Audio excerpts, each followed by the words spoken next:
નસીબ, લક, ભાગ્ય જે આપણે કહીએ એ દરેક વ્યક્તિની લાઈફમાં કેટલું મેટર કરે છે? ભાગ્યમ ફલિત સર્વત્ર નચ વિદ્યા નચ પૌરુષમ. ભાગ્ય જે છે એ બેઝિક જે આપણા કર્મો હોય છે એ કર્મોનું જે ફળ છે એનો સંચિત ભાગ છે. જન્મ તારીખ બધા પૂછતા હોય છે, બરાબર? તો જન્મ તારીખ ઉપરથી કઈ રીતે કોઈ પણ વ્યક્તિ પ્રિડિક્ટ કરી શકે? સાચા જ્યોતિષ કઈ રીતે શોધવા એ કોઈ પણ વ્યક્તિ કઈ રીતે નક્કી કરી શકે? કોઈ પણ જ્યારે જ્યોતિષને મળો ત્યારે એને ભૂતકાળમાં બનેલી ઘટનાઓ વિશે પૂછી લો કે અત્યાર સુધીની મારી લાઈફમાં શું શું થઈ ગયું છે. ત્યાંથી જ તમને સાચા જવાબ મળી જાય એટલે તમે ત્યાંથી જ ખ્યાલ આવી જશે કે માણસનું જ્યોતિષનું કેટલું જ્ઞાન છે.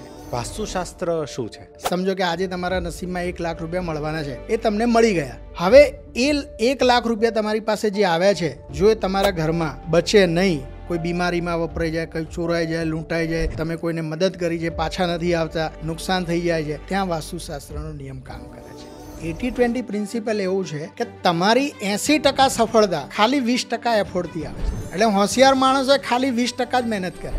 દુનિયામાં પીડા ક્યાંય નથી. પીડા ત્યાં છે જ્યાં આપણે આપણી જગ્યા નથી શોધી શક્યા. એટલે દુનિયાને ફરિયાદ કરવાનું ભૂલી જાઓ. આપણને આપણી પ્રકૃતિ ખ્યાલ હોય ને અને આપણે જો આપણી જગ્યા પકડી લઈએ ને તો દુનિયામાં આનંદ જ છે. એટલે લાઈફનું પર્પઝ જ્યાં સુધી ક્લિયર નથી ને બધું બેકાર છે. તમે તમારા સંતાનને બિઝનેસમેન બનાવવા માંગો છો પણ એના નસીબમાં ક્યાંક કલાના ક્ષેત્રમાં સફળતા લખાયેલી છે. સમસ્યા અને સમાધાન બંનેનો જન્મ સાથે જ થતું હોય છે. પ્રકૃતિની અંદર એવું છે, ઝેર છે તો અમૃત છે, રાત છે તો દિવસ છે.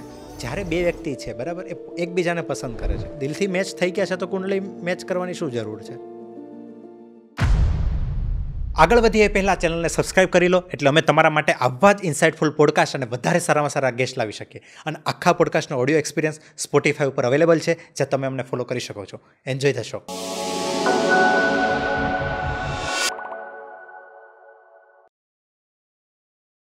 આજનો એપિસોડ ખાસ છે. ખાસ એ માટે છે કે આજે આપણા પોડકાસ્ટમાં હાજર છે એવા ગેસ્ટ જેમણે જ્યોતિષના ક્ષેત્રમાં પોતાની એક અલગ ઓળખ બનાવી છે. 28 વર્ષથી સતત આ વિષયમાં અધ્યયન કરતા વ્યક્તિ નૈલેશભાઈ કાપડિયા. તેમણે અત્યાર સુધી 180થી વધુ દેશોના લોકોને કન્સલ્ટ કર્યા છે, જેમણે પામિસ્ટ્રીમાં 20 વર્ષ, કુંડળીમાં વિશેષતા અને ન્યુમરોલોજી અને વાસ્તુમાં વર્ષોથી સંશોધન કર્યું છે. So let's welcome Naileshbhai on the Sagar Kathrodia show.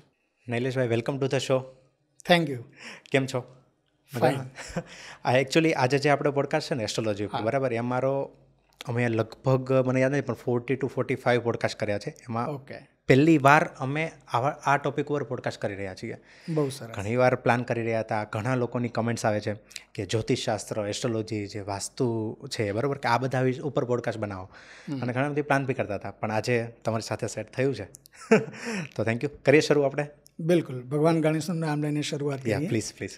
વક્રતુંડ મહાકાય સૂર્યકોટિ સમપ્રભ નિર્વિઘ્નમ કુરુ મે દેવ સર્વકાર્યેષુ સર્વદા. ચલો, સરસ. ગણેશજીનું નામ લઈને શરૂ કરીએ. આજે આપણું વાસ્તુશાસ્ત્ર છે, આપણું જ્યોતિષશાસ્ત્ર છે, આપણા જ જૂના શાસ્ત્રો છે, બરાબર, જેના ઉપર બધાને બિલીવ છે, બધા એની ઉપર વિશ્વાસ કરે છે. પરંતુ સાચા એસ્ટ્રોલોજર કઈ રીતે શોધવા? બરાબર, જ્યોતિષશાસ્ત્ર તો સાચું છે, પણ સાચા જ્યોતિષ કઈ રીતે શોધવા એ કોઈ પણ વ્યક્તિ કઈ રીતે નક્કી કરી શકે? જ્યારે તમે કોઈ જ્યોતિષને મળો, એ જ્યોતિષ તમારી જન્મ કુંડલી કે જે પણ વસ્તુ જોવે છે, હસ્તરેખા જોવે છે, કે જે પણ એની પાસે વિદ્યા છે, એ વિદ્યાના આધારે તમને ભૂતકાળની ડિટેલ જો તમને સાચી આપી દે તો એ સાચો જ્યોતિષ છે. તો કોઈ પણ જ્યારે જ્યોતિષને મળો ત્યારે એને ભૂતકાળમાં બનેલી ઘટનાઓ વિશે પૂછી લો કે અત્યાર સુધીની મારી લાઈફમાં શું શું થઈ ગયું છે. ત્યાંથી જ તમને સાચા જવાબ મળી જાય એટલે તમે ત્યાંથી જ ખ્યાલ આવી જશે કે માણસનું જ્યોતિષનું કેટલું જ્ઞાન છે. ઓકે, તો ધારો કે એ ડેટ ઓફ બર્થ પૂછે છે, જન્મકુંડલી પૂછે, તો આપણે જન્મકુંડલી આપણી આપીએ તો એ આપણી ભૂતકાળની ઘટનાઓ બી કહી દેશે? 100% એટલા માટે કે ભૂતકાળ, વર્તમાનકાળ કે ભવિષ્યકાળ એ ફક્ત આપણે માણસોને આ રીતના જોતા હોય છે કે આ ભવિષ્યનો અનુભવ નથી થયો, આવ્યું નથી, વર્તમાનમાં જીવીએ છીએ અને જે અનુભવમાં પસાર થઈ ગયું તો ભૂતકાળ છે. પણ જ્યોતિષ એવું કહે છે કે સમય પોતે સળંગ વર્તમાનકાળ છે. એટલે યોગીઓ તો એવું કહે છે કે ભૂતકાળમાં પણ જઈ શકે, ભવિષ્યમાં પણ જઈ શકે. એ લોકો પાસે એટલી તાકાત હોય છે. એટલે આપણે હસ્તરેખા જોતા હોય તો લાઈફ લાઇનમાં અહીંયા રાહુ રેખા કપાતી હોય તો અમને અંદાજો આવે કે આ કઈ રેખામાં કપાય છે. એટલે એ અમે કહી શકીએ કે ભૂતકાળની અંદર કેવી કેવી ઘટનાઓ બની ગઈ છે.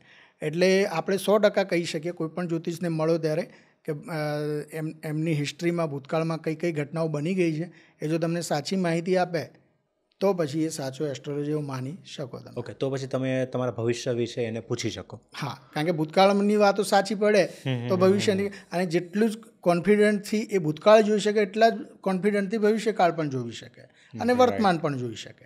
રાઈટ. મેં આ સવાલ ખાસ એટલે પૂછ્યો કે તમારો આટલો બધો એક્સપિરિયન્સ છે, બરાબર? એ એક્સપિરિયન્સ ઉપરથી હું તમને એક સવાલ પૂછું છું કે નસીબ, લક, ભાગ્ય જે આપણે કહીએ એ દરેક વ્યક્તિની લાઈફમાં કેટલું મેટર કરે છે? સાગરભાઈ, સાચું કહું તો 100%. સંસ્કૃતમાં એક શ્લોક છે, ભાગ્યમ ફલેતું સર્વત્ર ન ચ વિદ્યા ન ચ પૌરુષમ.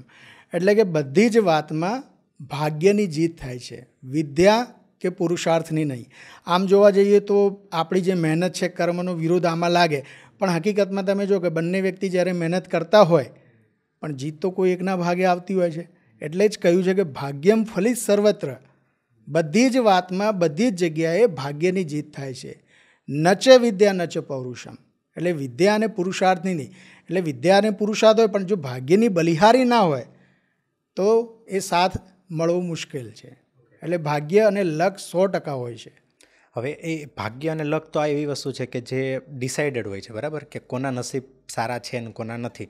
બધાના સારા હોત તો ધારો કે 65% વાત કરીએ તો બધાના સારા હોત તો બધા અબજોપતિ હોત, બરાબર? એ રીતનું છે. પણ જો નસીબ સારા નથી, બરાબર, કે નસીબમાં લખાયેલું નથી, તો એ તમે આ જ્યોતિષશાસ્ત્ર થ્રુ તમે ચેન્જ કરી શકો?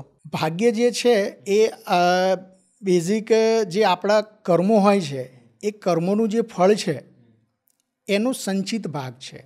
એટલે જો આપણે એવું સમજીએ કે ભાઈ અત્યારે આપણે જે પણ કર્મો કરીએ છીએ એ કર્મો બધા જ ક્રિયમાણ કર્મો છે, એમાંથી કેટલાક સંચિત કરવામાં જાય છે, અને એ સંચિત કર્મો જ્યારે પ્રારબ્ધ બનીને આપણી સામે આવે છે, ભોગવવા માટે જ્યારે મજબૂર કરે છે, ત્યારે આપણું ભાગ્ય બને છે.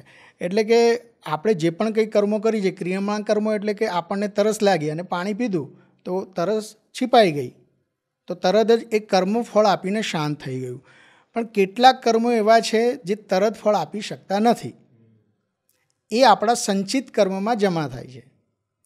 અને એ જે વાતાવરણ જો આ જન્મમાં નિર્મિત ના થાય તો એ પ્રારબ્ધ રૂપે આપણી પાછળ આવતા હોય છે. જેમ કે ભગવાન રામના પિતાશ્રી જે દશરથ હતા તો એમને બાણ માર્યું અને શ્રવણને જે બાણ વાગ્યું તો એમના માતા પિતાએ શ્રાપ આપ્યો કે જ્યાં સુધી જેવી રીતના હું મારા પુત્રના વિયોગમાં જે મૃત્યુ પામું છું એવી જ રીતે તું પણ તારા પુત્રના વિયોગમાં મૃત્યુ પામીશ. પણ એ વખતે ભગવાન દશરથના કોઈ સંતાનો હતા નહીં, તો એમનું પ્રારબ્ધમાં એ સંચિત કર્મમાં જમા થઈ ગયું, અને પછી જ્યારે એમના એ સંતાન આવ્યા ત્યારે એ પ્રારબ્ધ રૂપેનું જે ફળ છે એમની પાછળ આવી ગયું. તો આપણું જે ભાગ્ય જે છે એ કર્મનું જ ફલિતાર્થ રૂપે છે અને એ પ્રારબ્ધ રૂપે આવે છે. આ જે અંકશાસ્ત્ર છે, બરાબર, એમાં જે 1 થી 9 નંબર છે એનું જે ઇમ્પોર્ટન્સ હોય એ દરેક નંબરનું અલગ અલગ ઇમ્પોર્ટન્ટ હોય? દરેક નંબર પ્રમાણે એનો જે સ્વભાવ, એનું કાર્યક્ષેત્ર અને દરેક ગ્રહની સાથે એનો એક સંબંધ છે. એકચ્યુઅલી શું છે કે ભવિષ્યને સમજવા માટે ઘણી બધી વિદ્યાઓ છે. ભવિષ્ય એટલે જે આપણું ભાગ્ય જે છે એ સમય છે, તો સમયને જન્મકુંડલીથી પણ જોઈ શકાય, હસ્તરેખાથી પણ જોઈ શકાય, અને ન્યુમરોલોજી એ પણ એક અલગ પેટર્ન છે.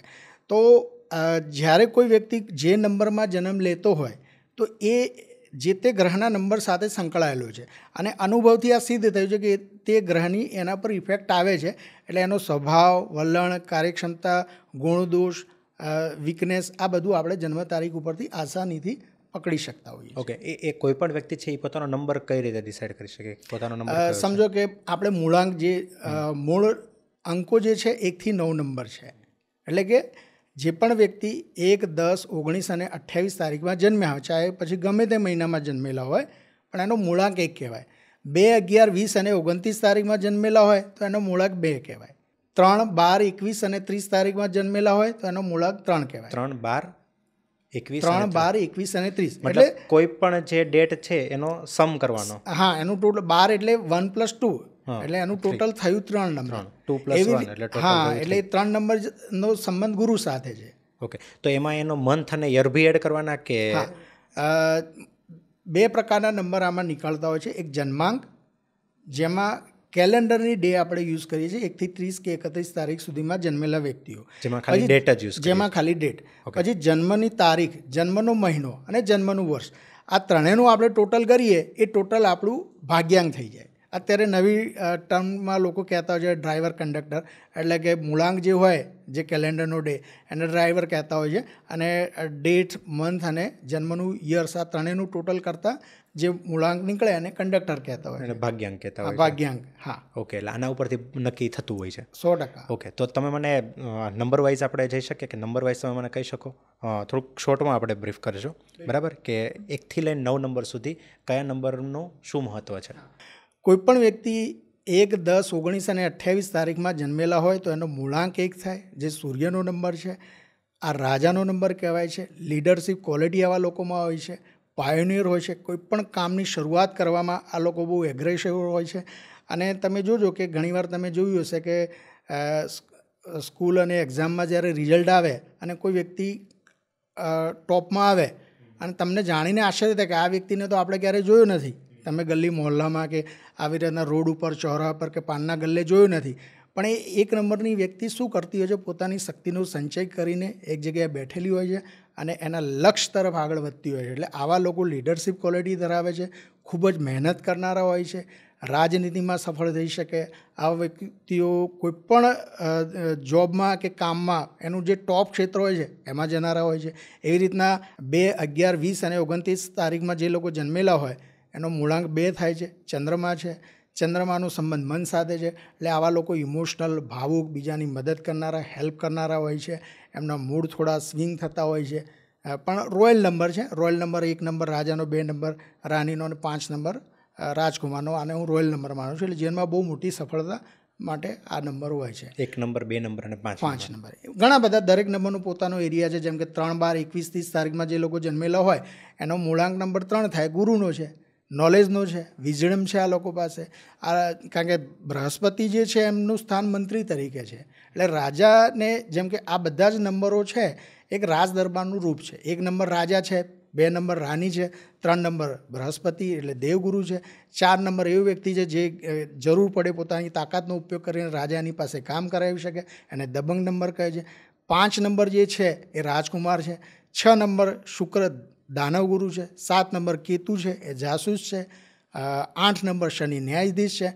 9 નંબર જે મંગળ છે એ સેનાપતિ છે.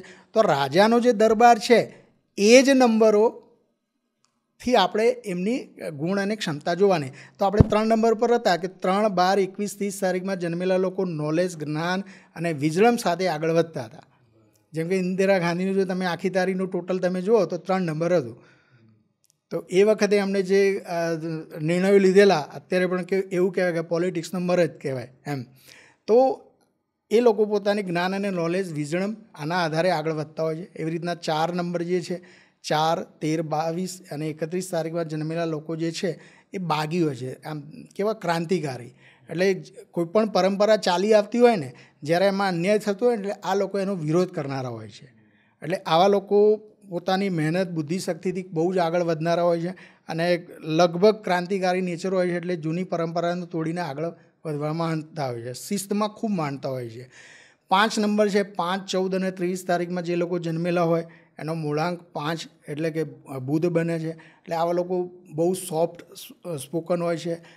પ્રેશર જલ્દી સહન નથી કરી શકતા.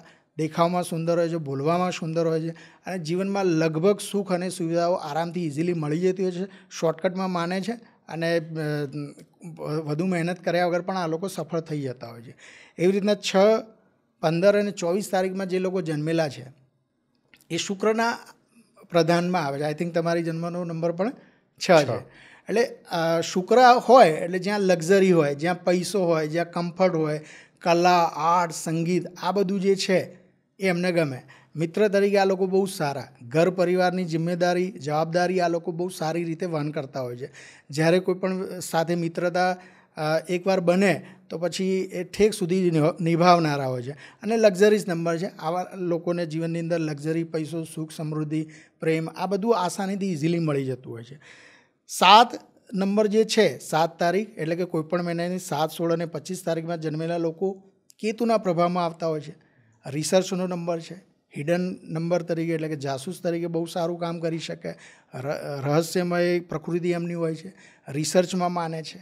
એટલે કોઈપણ વસ્તુનું રિસર્ચ કરવું હોય કે ઓકલ્ટનો પણ નંબર છે, એટલે કે જ્યોતિષમાં જે લોકો કામ કરે છે, તંત્રમાં જે કામ કરે છે, તો બહુ સારું એ લોકો કરી શકતા હોય છે. એ સિવાય એજ્યુકેશન, ટીચિંગ, કોચિંગ આવી બધી લાઇનમાં પણ એ લોકોનો રોલ હોય છે. બેઝિકલી આવા લોકોને સાંસારિક ભોગને એ બધા તરફ રસ ઓછો હોય છે અને ઓકલ્ટ સાયન્સ, અધ્યાત્મ, રિસર્ચ આવા તરફ એનું વધુ ધ્યાન હોય છે. એવી રીતના 8 નંબર જે છે શનિનો નંબર છે. 8, 17 અને 26 તારીખમાં જે લોકો જન્મેલા હોય તો શનિના પ્રભાવમાં હોય છે. તો સખત મહેનત કરનારા, ફાઇનાન્સનું નોલેજ જાણનારા અને કોઈપણ સંજોગોમાં એ લોકો ખૂબ જ મહત્વાકાંક્ષી, મહેનતુ હોય છે અને બહુ જિદ્દી પ્રકૃતિના હોય છે. આપણા ભારત દેશના વડાપ્રધાન નરેન્દ્ર મોદી સાહેબ 17 તારીખ એમનો ટોટલ નંબર પણ 8 થાય છે. એટલે નાનામાં નાના પાયાથી શરૂ કરે ને ત્યાંથી ટોપ સુધી જે લઈ જાય ને એ શનિ ખૂબ મહેનત કરાવે. અનુભવનું જ્ઞાન આમની પાસે ખૂબ સારું હોય છે. ફાઇનાન્સનું નોલેજ આમની પાસે બહુ સારું હોય છે. શિસ્તમાં આ બહુ જબરજસ્ત નંબર મનાય છે. એટલે management, finance, banking, sales, insurance, marketing આવી બધી જગ્યાએ આ લોકો બહુ સારું કરતા હોય છે. પછી 9 નંબર છે એ મંગળનો નંબર છે. 9, 18 અને 27 તારીખ જે જન્મેલા લોકોની તારીખો હોય એ લોકોનો સ્વભાવ મંગળના કારણે કેવું હોય કે કોઈપણ વસ્તુનું એન્ડ લાવવા માટે બહુ સારું. કોઈપણ વસ્તુ ફિનિશ ના થતી હોય તો આ લોકો એનો એન્ડ લાવી શકે. લડાયક મિજાજના હોય છે. એમના ઘર પરિવારમાં લડાઈ ઝઘડા, સ્ટ્રગલ, સંઘર્ષ આવું બધું ચાલતું હોય છે. છતાંય આવા લોકો હાર કોઈપણ સંજોગોમાં માનતા નથી અને એમનું જીવન પણ ખૂબ જ સ્ટ્રગલ અને સંઘર્ષવાળું હોય છે અને એક યોદ્ધાની જેમ જીવનમાં આગળ વધતા હોય છે. તમે જો આપણા ગાંધીજી જે છે એમની જન્મ તારીખનું આખી તારીખનું ટોટલ નંબર 9 પર જાય છે. તો એમનું જીવન જો તમે જોશો તો સ્ટ્રગલ, સંઘર્ષની સાથે આગળ વધીને છેવટે એમનું મૃત્યુ પણ ગોળી વાગવાથી થયું. તો આવી રીતના આપણે જનરલી 1 થી 9 નંબર જે છે ને એની એક સ્વભાવ અને નેચર જાણી શકીએ. બટ આટલેથી નથી અટકતું, કારણ કે એક જ નંબરમાં તો ઘણા બધા લોકો જન્મેલા હોય તો એમાં જન્મની તારીખ, જન્મનો મહિનો અને વર્ષ એ બધાનો સરવાળો કરીને એનો જે ટોટલ નંબર ભાગ્યાંક નીકળે છે એની સાથે 81 કોમ્બિનેશન બનતા હોય છે અને લોસુ ગ્રીડમાં કેટલા નંબર આવે છે, મિસિંગ થાય છે, આ બધું પણ એની સાથે જોવાતું હોય છે. પછી પર્સનલ યર્સ પ્રમાણે એમનું પ્રિડિક્શન નીકળતું હોય છે. Okay, right. ઓકે, તો કુંડળી વિશે થોડીક વાત કરીએ. બરાબર કે જ્યોતિષ પાસે લોકો બીજી વાર જતા હોય છે કુંડળી મિલાવવા માટે. બરાબર. મારો ખાસ પ્રશ્ન એ છે, બરાબર, કારણ કે આજે હું જે તમને પ્રશ્ન પૂછું ને ઘણા બધા મારા પર્સપેક્ટિવથી પૂછું છું, કારણ કે મેં ક્યારેય કોઈ જ્યોતિષને બતાવેલું નથી. બરાબર. ક્યારેય હું ગયો નથી, ક્યારેય મેં કોઈ એસ્ટ્રોલોજર સાથે પોડકાસ્ટ નથી કર્યું. આ ફર્સ્ટ કન્વર્ઝેશન છે. બરાબર. એટલે આ એવા પ્રશ્નો છે કે જે થોડાક મારા માઇન્ડમાં છે. બરાબર. તો જ્યારે બે વ્યક્તિ છે, બરાબર, એ એકબીજાને પસંદ કરે છે, આપણે એવું કહી શકીએ કે દિલથી બંને એકબીજાને ગમે છે, તો પછી દિલથી મેચ થઈ ગયા છે તો કુંડળી મેચ કરવાની શું જરૂર છે? જેમને પ્રેમ લગ્ન કરવા છે, જેમને લવ મેરેજ જ કરવા છે, એ લોકો તો જ્યોતિષ પાસે જતા જ નથી. પણ જે આપણી પરંપરા ચાલી આવે છે, જે અરેન્જ મેરેજ છે અને જે લોકોને જ્યોતિષની શક્તિનો અનુભવ છે, તો એ લોકો 100% કુંડળી મળાવ્યા પછી જ લગ્ન કરવાનો આગ્રહ રાખતા હોય છે અને એ જરૂરી પણ છે. કારણ કે દરેક વ્યક્તિની પ્રકૃતિ અલગ હોય છે અને બે પ્રકૃતિનું મિલન એક નવા સંસારની રચના કરતું હોય છે. એટલે જો બંનેની પ્રકૃતિ એકબીજાની વિરુદ્ધ હોય એ આપણે એડવાન્સમાં જાણી શકીએ છીએ. જે વ્યક્તિનો જન્મ જે મહિનામાં થયેલો હોય, એટલે કે સૂર્ય જે રાશિમાં હોય, સૂર્ય આત્માનો કારક છે, ચંદ્રમા મનનો કારક છે. એટલે કે સૂર્ય જો બંને આત્માઓનું મિલન થાય છે, લગ્ન બે વ્યક્તિનું મિલન છે, બે આત્માનું મિલન છે, એટલે એમાં સૂર્ય કુંડળી વધારે અમે મહત્ત્વ આપીએ છીએ. એટલે તમારો જન્મનો જે સૂર્ય હોય એ સૂર્યથી જે પણ પાર્ટનરનો જન્મનો સૂર્ય 7મે, 5મે કે 9મે આવતો હોય એ વધારે બેસ્ટ છે. પૂરેપૂરો આ નિયમનો ઉપયોગ કરવો એવું નથી, બીજા ઘણા 2-4 નિયમોનો અમે ઉપયોગ કરીએ છીએ, પણ આ મેજર તમે આ એક એવો નિયમ છે કે જેમાં તમે 36 ગુણ મિલાન એ જે જોવે છે ને એના કરતાં પણ વધારે રિઝલ્ટ આમાં મળે છે. એટલે એ રીતના અમે જન્મના મહિના શોધતા હોઈએ છીએ કે તમે સમજો કે ઓક્ટોબર મહિનામાં જન્મેલા છો તો તમારું જે પાર્ટનર છે એ ઓક્ટોબરના ઓપોઝિટ મહિના એટલે કે એપ્રિલમાં જન્મેલું હોવું જોઈએ, કાં તો નવમ પંચમમાં એટલે કે જૂન મહિનો હોય કે ફેબ્રુઆરી મહિનો હોય. પણ એ સૂર્ય રાશિ છે એટલે એક્ઝેક્ટલી મહિનો પકડીને ના ચલાય. 21 માર્ચથી 20 એપ્રિલ આપણે સૂર્યનો જે મેષ રાશિનો ટ્રાન્ઝિટ ટાઈમ છે એ પ્રમાણે જોવાનું. અને જન્માક ભાગ્યાંક જે છે એના આધારે એના જે લકી નંબર છે એ પ્રમાણે એના કયા તારીખવાળા પાર્ટનર એને વધુ અનુકૂળ રહેશે એ આપણે જોવાનું. દેન એની ચંદ્ર રાશિ જે છે એના આધારે કઈ રાશિવાળા જોડે વધારે તાલમેલ થશે એ પણ આપણે જોવાનું. એટલે ઘણી બધી મેથડો અમે યુઝ કરતા હોય છે. સાથે સાથે માંગલિક ના લગ્ન માંગલિકવાળા જોડે થવા જોઈએ, નોન માંગલિકના લગ્ન નોન માંગલિકવાળા જોડે થવા જોઈએ. છતાં પણ અમે આને પકડીને નથી ચાલતા, કારણ કે ઘણીવાર મંગળ દોષનું ઓટોમેટિક સંબંધ થતું હોય છે. એટલે દરેક સબ્જેક્ટ એક અલગ છે કુંડળીનું, પણ એના આધારે એ અમે માર્ગદર્શન આપતા હોઈએ છીએ કે તમારા માટે સાચો જીવનસાથી આ મહિના આ તારીખ આ રાશિમાં જન્મેલો હોય તો વધારે સારું. અને કયા મહિના તારીખ રાશિવાળા જોડે લગ્ન ના કરવા જોઈએ, તો તમારા સૂર્યથી 6-8-12માં જેમનો સૂર્ય હોય એ લોકો એ મહિનાવાળા ટાળી દેવા જોઈએ. પ્લસ આપણે એ પણ જોઈ શકીએ કે તમારા જે નંબર છે એના વિરોધી નંબરમાં જે લોકો જન્મેલા છે એની જોડે ને જો તમારું લગ્ન જે છે તો લગ્નથી 12મે 6ઠે 8મે જેમનું લગ્ન હોય. એટલે ઘણા બધા નિયમો અમે ભેગા કરીને આ માર્ગદર્શન આપતા હોય છે. પણ આ એટલું બધું સક્સેસફુલ ફોર્મ્યુલા બની છે કે વર્લ્ડના 180 દેશોમાં ગઈ છે, બોલિવૂડમાં ગઈ છે અને આજ સુધી ફેલ નથી ગઈ. તમારા કોઈ એવા અનુભવ છે જે તમે શેર કરી શકો? ઘણા બધા. તમારા કોઈ કેસ સ્ટડી કે જે તમારી પાસે? ઘણા બધા. મારા એક મિત્ર છે, નામ કદાચ હું નહીં આપ્યું, બટ એમને માર્ગદર્શન આપેલું કે આ મહિના આ તારીખ રાશિવાળા જોડે લગ્ન કરવા અને આ મહિના આ તારીખ રાશિવાળા જોડે લગ્ન નહીં કરવા.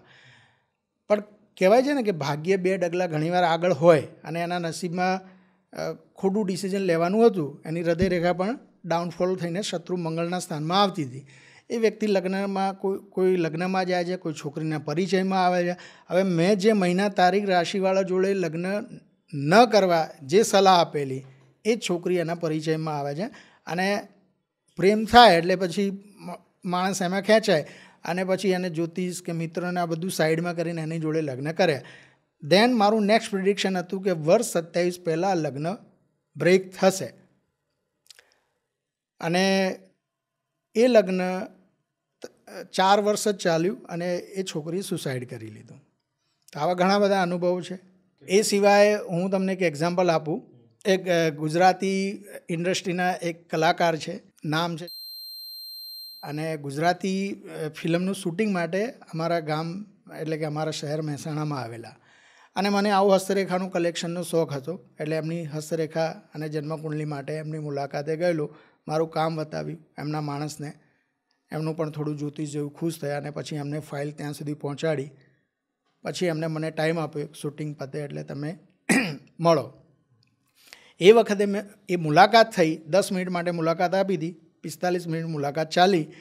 એ વખતે મેં એમને કહેલું કે તમને પાત્ર દરિયાકાંઠાના વિસ્તારમાં જન્મેલું હોય એવી વ્યક્તિ મળશે, ઓગસ્ટ મહિનામાં જન્મ હોય એવી વ્યક્તિ હશે. એની તારીખો પણ મેં આપેલી, એમાં 12 અને 21 તારીખ પણ હતી, એ પણ આપેલી. અને સાથે મેં એવું પણ કહેલું કે સમુદ્ર કાંઠાના કોઈ વિસ્તારમાં જન્મેલું હોય અને ધાર્મિક સ્થળની બાજુમાં હોય તો એ એના હસ્તરેખાના ગુરુના માઉન્ટ ઉપરથી એ અમારું રિસર્ચ છે. અને કયા વર્ષમાં લગ્ન થશે એ પણ મેં એમને 32-33 એવું મેં લખેલું. અને લગભગ એ 4 વર્ષ પછી એમને એ જે મેં કાગળમાં લખીને આપ્યું હતું ને એને શોધાશોધ કરી. એ એમને મને પછી કહ્યું, કારણ કે મારું સાદા પેપર ઉપર લખીને આપેલું, કોઈ બીજું ડ્રાફ્ટિંગ કે એવું કશું જ નહીં. તો પછી એ જ્યારે એમના વર્ડ્સ હતા કે નિલેશભાઈ તમે મહેસાણા શું કરો છો, અહીંયા બોમ્બે આવો, તમને જેટલા જોઈએ એટલા રૂપિયા મળશે. તમે જે પ્રિડિક્શન આપેલું કે દરિયાકાંઠાની છોકરી મળશે, મને એ મળી છે. તમે કહ્યું ધાર્મિક સ્થળની બાજુમાં જન્મેલી હોય તો સિદ્ધિવિનાયક મંદિરની બાજુમાં એ રહે છે, ધાર્મિક સ્થળની બાજુમાં રહેતી હોય તો એ સિદ્ધિવિનાયક મંદિરની બાજુમાં રહે છે, એનો ફ્લેટ છે. તમે ઓગસ્ટ મહિનો કહ્યો હતો, ઓગસ્ટમાં જન્મ છે, એની 21 તારીખ છે. અને એ પણ એમને કહ્યું કે તમારા જ ફિલ્ડની હોય. એટલે આવા હજારો એક્ઝામ્પલ છે કે જેમાં આ પદ્ધતિનો અમે ઉપયોગ કર્યો છે. અને એ જાણીને આજે આનંદ થાય છે કે જે અમારા ગુરુજીએ રિસર્ચ કરેલું કયા મહિના હોવા જોઈએ અને રાશિઓ, જે તારીખો પાછળથી મેં પોતે રિસર્ચ કરી, જે હું દિલ્હીમાં અરવિંદ સૂદ સર છે એમની જોડે 15 વર્ષ પહેલાં હું આ વસ્તુ શીખેલો. Okay right. તો તમે જ્યારે તમારી પાસે કોઈ પણ વ્યક્તિ આવા પ્રશ્નો લઈને આવે છે બરાબર, ત્યારે તમે એમની પાસેથી શું ઇન્ફોર્મેશન લો છો? એમની જન્મ તારીખ, જન્મ સમય અને જન્મ સ્થળ, ઓકે. આટલું. જો જન્મ સમય, જન્મ તારીખ, જન્મ સ્થળ ના હોય તો આપણે હસ્તરેખા જે છે એના આધારે, જો કે હું કુંડળી જોતો હોઉં તો હસ્તરેખા હું લઈ જ લઉં, કારણ કે એનો મેં સ્ટડી કરેલું છે. પામિસ્ટ્રીથી જ મારી શરૂઆત થઈને 15-20 વર્ષ મેં પામિસ્ટ્રીનું જ વધારે અધ્યયન કરેલું, એટલે બંને વસ્તુ લઈ લઉં છું. Numerology by default date of birth આવે જ છે. હજુ પણ તમને એક એક્ઝામ્પલ આપું. એક છોકરી એમના મેરેજનું માર્ગદર્શન માટે મારી પાસે આવેલી, અને સડનલી એ વખતે મારા મેરેજના 5 દિવસ જ બાકી હતા, પણ એમને કોઈના રેફરન્સથી આવ્યા હતા કે આમનું જ્યોતિષ જોવાનું જ છે. મારી પાસે સમય નહોતો, છતાંય મેં એમના માટે થોડોક સમય કાઢ્યો અને એમને માર્ગદર્શન આપ્યું. અને એ જેમની જોડે લગ્ન કરવા માગતા હતા તો મેં એમને સ્પષ્ટ કહ્યું કે આમની જોડે તમારું લગ્ન ભંગ થશે, અને 35 વર્ષ જેવું પૂરું થશે તમારા ડિવોર્સ થશે. તમે બિલીવ નહીં કરો, એ છોકરીએ ત્યાં એમને મારો આન્સર ગમ્યો નહીં અને રીતસરનો ઝઘડો કરતા એવી રીતના કહ્યું કે કોઈ પણ સંજોગોમાં હું આમની જોડે લગ્ન કરીશ, અને આ મારું લગ્ન જીવન સફળ થશે, તમારું પ્રેડિક્શન ખોટું પડશે. મેં એમને કહ્યું કે મારો જે ગ્રહો અને ગણિત છે એ પ્રમાણે તમને કહું છું, બાકી તો તમને અનુભવથી આ વસ્તુ ખ્યાલ આવશે. એ ઘટના વીતી જાય છે અને લગભગ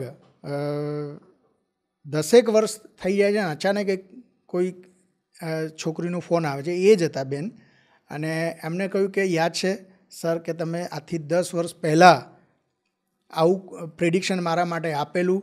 અને મેં કહ્યું મને યાદ નથી આવતું, કારણ કે મારા ઘણા બધા ક્લાયન્ટો હોય, એટલે એમને કહ્યું સર તમારા મેરેજ હતા, તમે ટાઈમ નહોતા આપતા, છતાં મેં એક રેફરન્સથી તમારો ટાઈમ લીધો હતો. અને હા, તો મેં કહ્યું બોલો શું હતું? એટલે કે તમે જે મને એક્ઝેક્ટ કહ્યું હતું એ પ્રમાણે જ એમનું સ્વભાવ, નેચર, અને તમે કહ્યું હતું કે 35 વર્ષથી વધારે આ લગ્ન, એટલે કે તમારી એજ 35 સુધી જ લગ્ન ચાલશે, એની બહાર નહીં ચાલે. જેવું મારું 35મું વર્ષ પૂરું થયું અને એમને બીજા દિવસે મને ડિવોર્સના પેપર મોકલ્યા છે. કારણ મને સમજાતું નથી, થોડુંક મન દુઃખ હતું, પણ અત્યારે આ ડિવોર્સ ઉપર આવીને ઊભું રહ્યું છે. એટલે આવા હજારો એક્ઝામ્પલ છે જેમને હું રોજ જ્યોતિષના નિયમો સાચા થતા જોઉં છું. એટલે ભગવાનને હું આભાર માનતો હોઉં છું કે મને આ વિદ્યા આપી, અને એનાથી ઈશ્વર ઉપરનો જે શ્રદ્ધા છે ને એ મારી રોજે રોજ દ્રઢ થતી જાય છે. રાઈટ. તો પછી તમે જે કીધું કે આવી કન્ડિશને બી કોઈક મેરેજ પહોંચતા હોય છે બરાબર, પણ અત્યારે કોઈ એવી કન્ડિશન છે કે સંબંધ તૂટી ગયો છે, તો તૂટવાના આરે છે બરાબર, તો એ જ્યોતિષશાસ્ત્ર થ્રુ એ વસ્તુને કહેવાય ને રિપેર કરી શકાય, એ વસ્તુને બચાવી શકાય? બચાવી શકાય. બંનેની જન્મની કુંડળી પહેલાં મારે જોવાની થાય, અને બંને વચ્ચે કેટલું કાર્મિક ઋણાનુબંધ છે, બંનેની કુંડળીને ગુણમિલાન કેટલા સ્ટ્રોંગ છે, એના આધારે કેટલાક બચાવી શકાય અને કેટલાક ના પણ બચાવી શકાય. આનો આન્સર યસ અને નો બંને આવી શકે. જો બંને શત્રુ જ હોય એકબીજાના, અને જે અમારી મેથડ છે એ પ્રમાણે આવતા નથી, તો કોઈપણ સંજોગોમાં એ તૂટીને રહેવાના જ છે. અને જો થોડા ઘણા બચવાના ચાન્સીસ હોય તો અમે એમને વાસ્તુ પ્રમાણે રેમેડી આપીએ છીએ, કેટલાક વૈદિક ઉપાયો આપીએ છીએ, અને એમના આધારે 100% એમને રિઝલ્ટ મળે છે, અને લગ્ન જીવન બચી પણ જતું હોય છે. નિલેશભાઈ, ઘણા લોકો છે ને ગવર્મેન્ટ જોબ માટેની તૈયારી કરતા હોય છે બરાબર, તો હવે ગવર્મેન્ટ જોબ મળવી એ બી બહુ અઘરી વસ્તુ છે આજના સમયમાં બરાબર. તો એ વસ્તુ માટે આપણને જ્યોતિષશાસ્ત્ર છે કે પછી ન્યુમરોલોજી છે કે આ બધી વસ્તુ કઈ રીતે આપણને હેલ્પ કરી શકે? આમાં મારી પાસે હજારો કેસ સ્ટડી છે. જે લોકો પાસે સરકારી નોકરી છે, તો એ લોકોનું અમે જે અધ્યયન કર્યું છે જન્મ કુંડળીમાં, મારું પોતાનું એમાં રિસર્ચ પણ થયું છે. સૂર્ય અને ગુરુના સંબંધો એમની જન્મ કુંડળીમાં 100% હોય છે.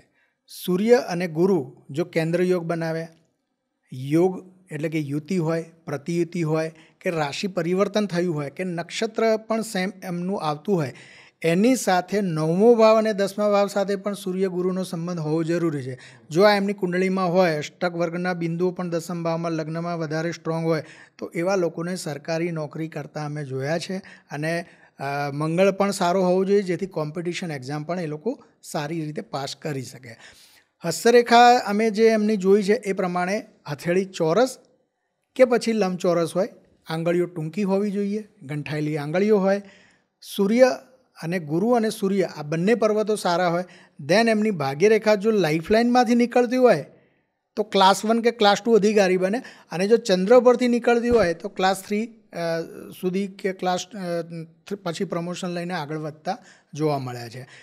અને એમની ન્યુમરોલોજી પ્રમાણે જો અમે જોઈએ તો દબંગ નંબરો હોય, જેવા કે 1 નંબર છે, 4 નંબર છે, 6 નંબર છે, 8 નંબર છે જન્માંક ભાગ્યાંક તરીકે. એ સિવાય લોસુ રીડના ઘણા બધા પરમ યોગ 4, 5, 6ના એક યોગ છે, 8, 1, 6 પ્રેક્ટિકલ યોગ છે. એટલે ત્યાં બધું જો સપોર્ટ થતું હોય તો એ લોકોને સરકારી નોકરી મળતી અમે જોઈ છે. વાસ્તુશાસ્ત્રના નિયમ પ્રમાણે જો અમે જોઈએ તો સાઉથ વેસ્ટ ડાયરેક્શન અને ઈસ્ટ ડાયરેક્શન, એટલે કે જે પૂર્વ દિશા છે એ સરકાર સાથે સીધો ઘનિષ્ઠ સંબંધ બતાવે છે. એટલે પૂર્વ દિશામાં ટોયલેટ ના હોય, વજન ના હોય, એ દિશા સારી અને સ્વચ્છ હોય, બારચાર્ટમાં બેલેન્સ હોય. બારચાર્ટ એક અલગ ટેકનિક છે જે અમે વાસ્તુમાં યુઝ કરતા હોઈએ છીએ. એક મેપિંગ કરવાનું હોય છે અને પછી એ નીકળતી હોય છે. અને જો સાઉથ વેસ્ટ ડાયરેક્શન મજબૂત હોય, કારણ કે ત્યાં પિતૃની કૃપા પણ આવતી હોય છે, અને અર્થ એલિમેન્ટ છે જે જીવનમાં સ્થિરતા અને સ્ટેબિલિટી આપે છે. હવે સરકારી નોકરીમાં જેટલી સ્થિરતા અને સ્ટેબિલિટી બીજામાં તો ધંધામાં તો રોજ ચેલેન્જ છે. આજે ફાયદો છે, કાલે નુકસાન પણ છે. યસ, તો સાઉથ વેસ્ટ ડાયરેક્શન અને પૂર્વ દિશા જો બંને એમની ઠીક હોય અને આંગળીઓ ટૂંકી હોય, ગંઠાયેલી આંગળીઓ, હથેળી ચોરસ હોય, ગુરુ સૂર્યના સંબંધો થયેલા હોય તો 100% સરકારી નોકરી એમને મળતી હોય છે. અને સાગરભાઈ, ઈશ્વરની કૃપા એવી છે કે હું એકી સાથે ઘણી બધી વિદ્યાઓ સાથે એમને જોઈ શકું છું કે હેલિકોપ્ટર વ્યૂ, જેમ હેલિકોપ્ટરથી આપણે મેદાનો જોઈ શકીએ, પહાડો જોઈ શકીએ, નદી જોઈ શકીએ, એમ વર્ષોનો જે અનુભવ છે એટલે 1 કે 2 મિનિટની અંદર આ બધી જ વસ્તુ હું સમજી લઉં છું અને આન્સર આપું છું. અને જે લોકોને સરકારી નોકરી છે એમની હસ્તરેખા પણ એવી મળે છે, એમની કુંડળીમાં પણ એ સૂર્યગુરુના સંબંધો હોય છે, એમના નંબરો પણ એવા હોય છે. અને જો આપણે એમના ઘરે મુલાકાત લઈએ ત્યારે પણ સાઉથ વેસ્ટ ડાયરેક્શન અને પૂર્વ દિશા ક્યાંક ને ક્યાંક એક્ટિવ થયેલું હોય છે. એટલે નસીબ એમનું સાથ આપતું હોય છે, એટલે એમને સરકારી નોકરી મળતી હોય છે. જી, ઓકે, રાઈટ. મારો એક સવાલ છે પહેલાં, બરાબર, એ પછી તમે જે આ બધું કીધું ને કે આ ડિરેક્શનમાં હમણાં તમે વાત કરી કે ટોયલેટ ના હોવું જોઈએ, આ ન હોવું જોઈએ, એના પછી આપણે ડીપમાં જઈએ. પણ પહેલાં હું એક સવાલ લઈ લો ખાલી, કે તમે ગવર્મેન્ટ જોબની તો વાત કરી, બરાબર. એ અત્યારે, કારણ કે અત્યારે કેવું છે, એ વસ્તુ ટ્રેન્ડ છે, બરાબર. પણ અત્યારે બીજો બી એક ટ્રેન્ડ છે વિદેશ જવા માટેનો. ઓકે, બરાબર. કારણ કે આપણે બી જોયું છે છેલ્લા 10 વર્ષની અંદર જેટલા લોકો ઇન્ડિયાથી બહાર સેટલ થયા છે, બરાબર, હજી ઘણા બધા લોકોને જવું છે, બરાબર. તો આમાં બી કોઈ એવું યોગ હોય છે? સાગરભાઈ, ચોથું ભાવ જન્મ કુંડળીની અંદર જો દૂષિત થયો હોય તો એવો વ્યક્તિ જન્મસ્થાનમાં નિષ્ફળ જાય. એટલે એ જન્મસ્થાન એમને છોડવું પડે.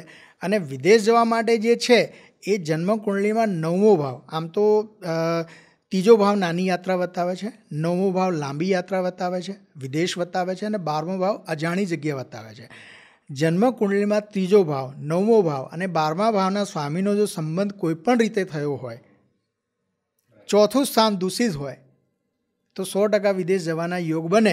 10મા ભાવનો સ્વામીનો 12મા સાથે સંબંધ, અમે MNC કંપનીમાં કામ કરનારા લોકોનો જોયું છે, વિદેશમાં રહેનારા લોકોનો જોયું છે, રાહુની મહાદશામાં અમે વિદેશ જતા જોયા છે.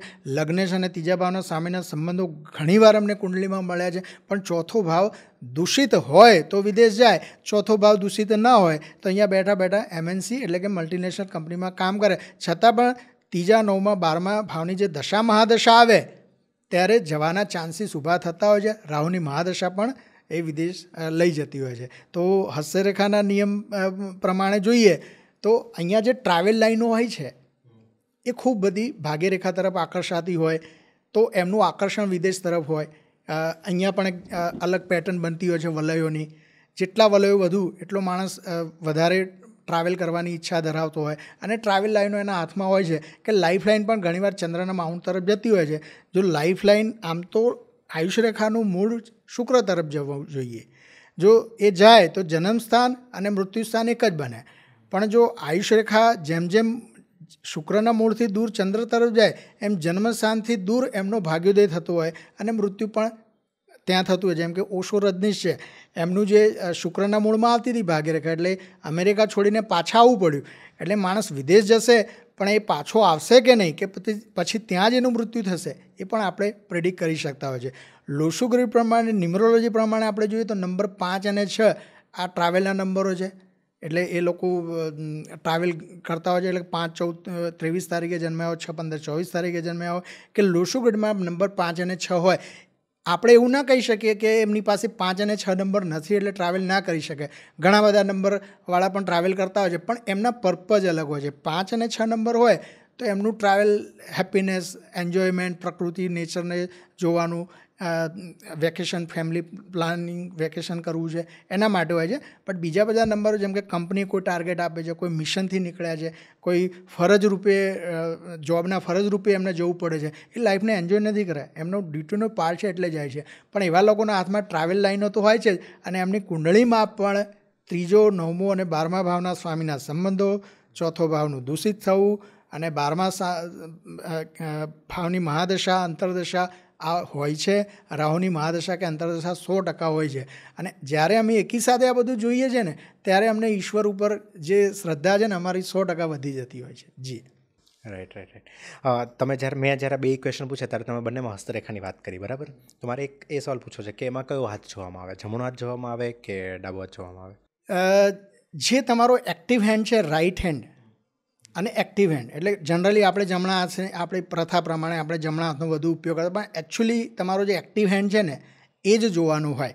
એટલે સ્ત્રી હોય કે પુરુષ, એમનો એક્ટિવ હેન્ડ કયો છે, આપણે જનરલી જમણા હાથેનો વધારે ઉપયોગ એક્ટિવ હેન્ડ તરીકે કરતા હોય છે, એટલે જમણા હાથમાં એ જોવાય. પણ જે એમનો એક્ટિવ હેન્ડ, માન લો કોઈ ડાબોડી હોય તો એમનું લેફ્ટ હેન્ડને પ્રાધાન્ય અપાય. બંને હાથનું કોમ્બિનેશન જોવું જરૂરી છે.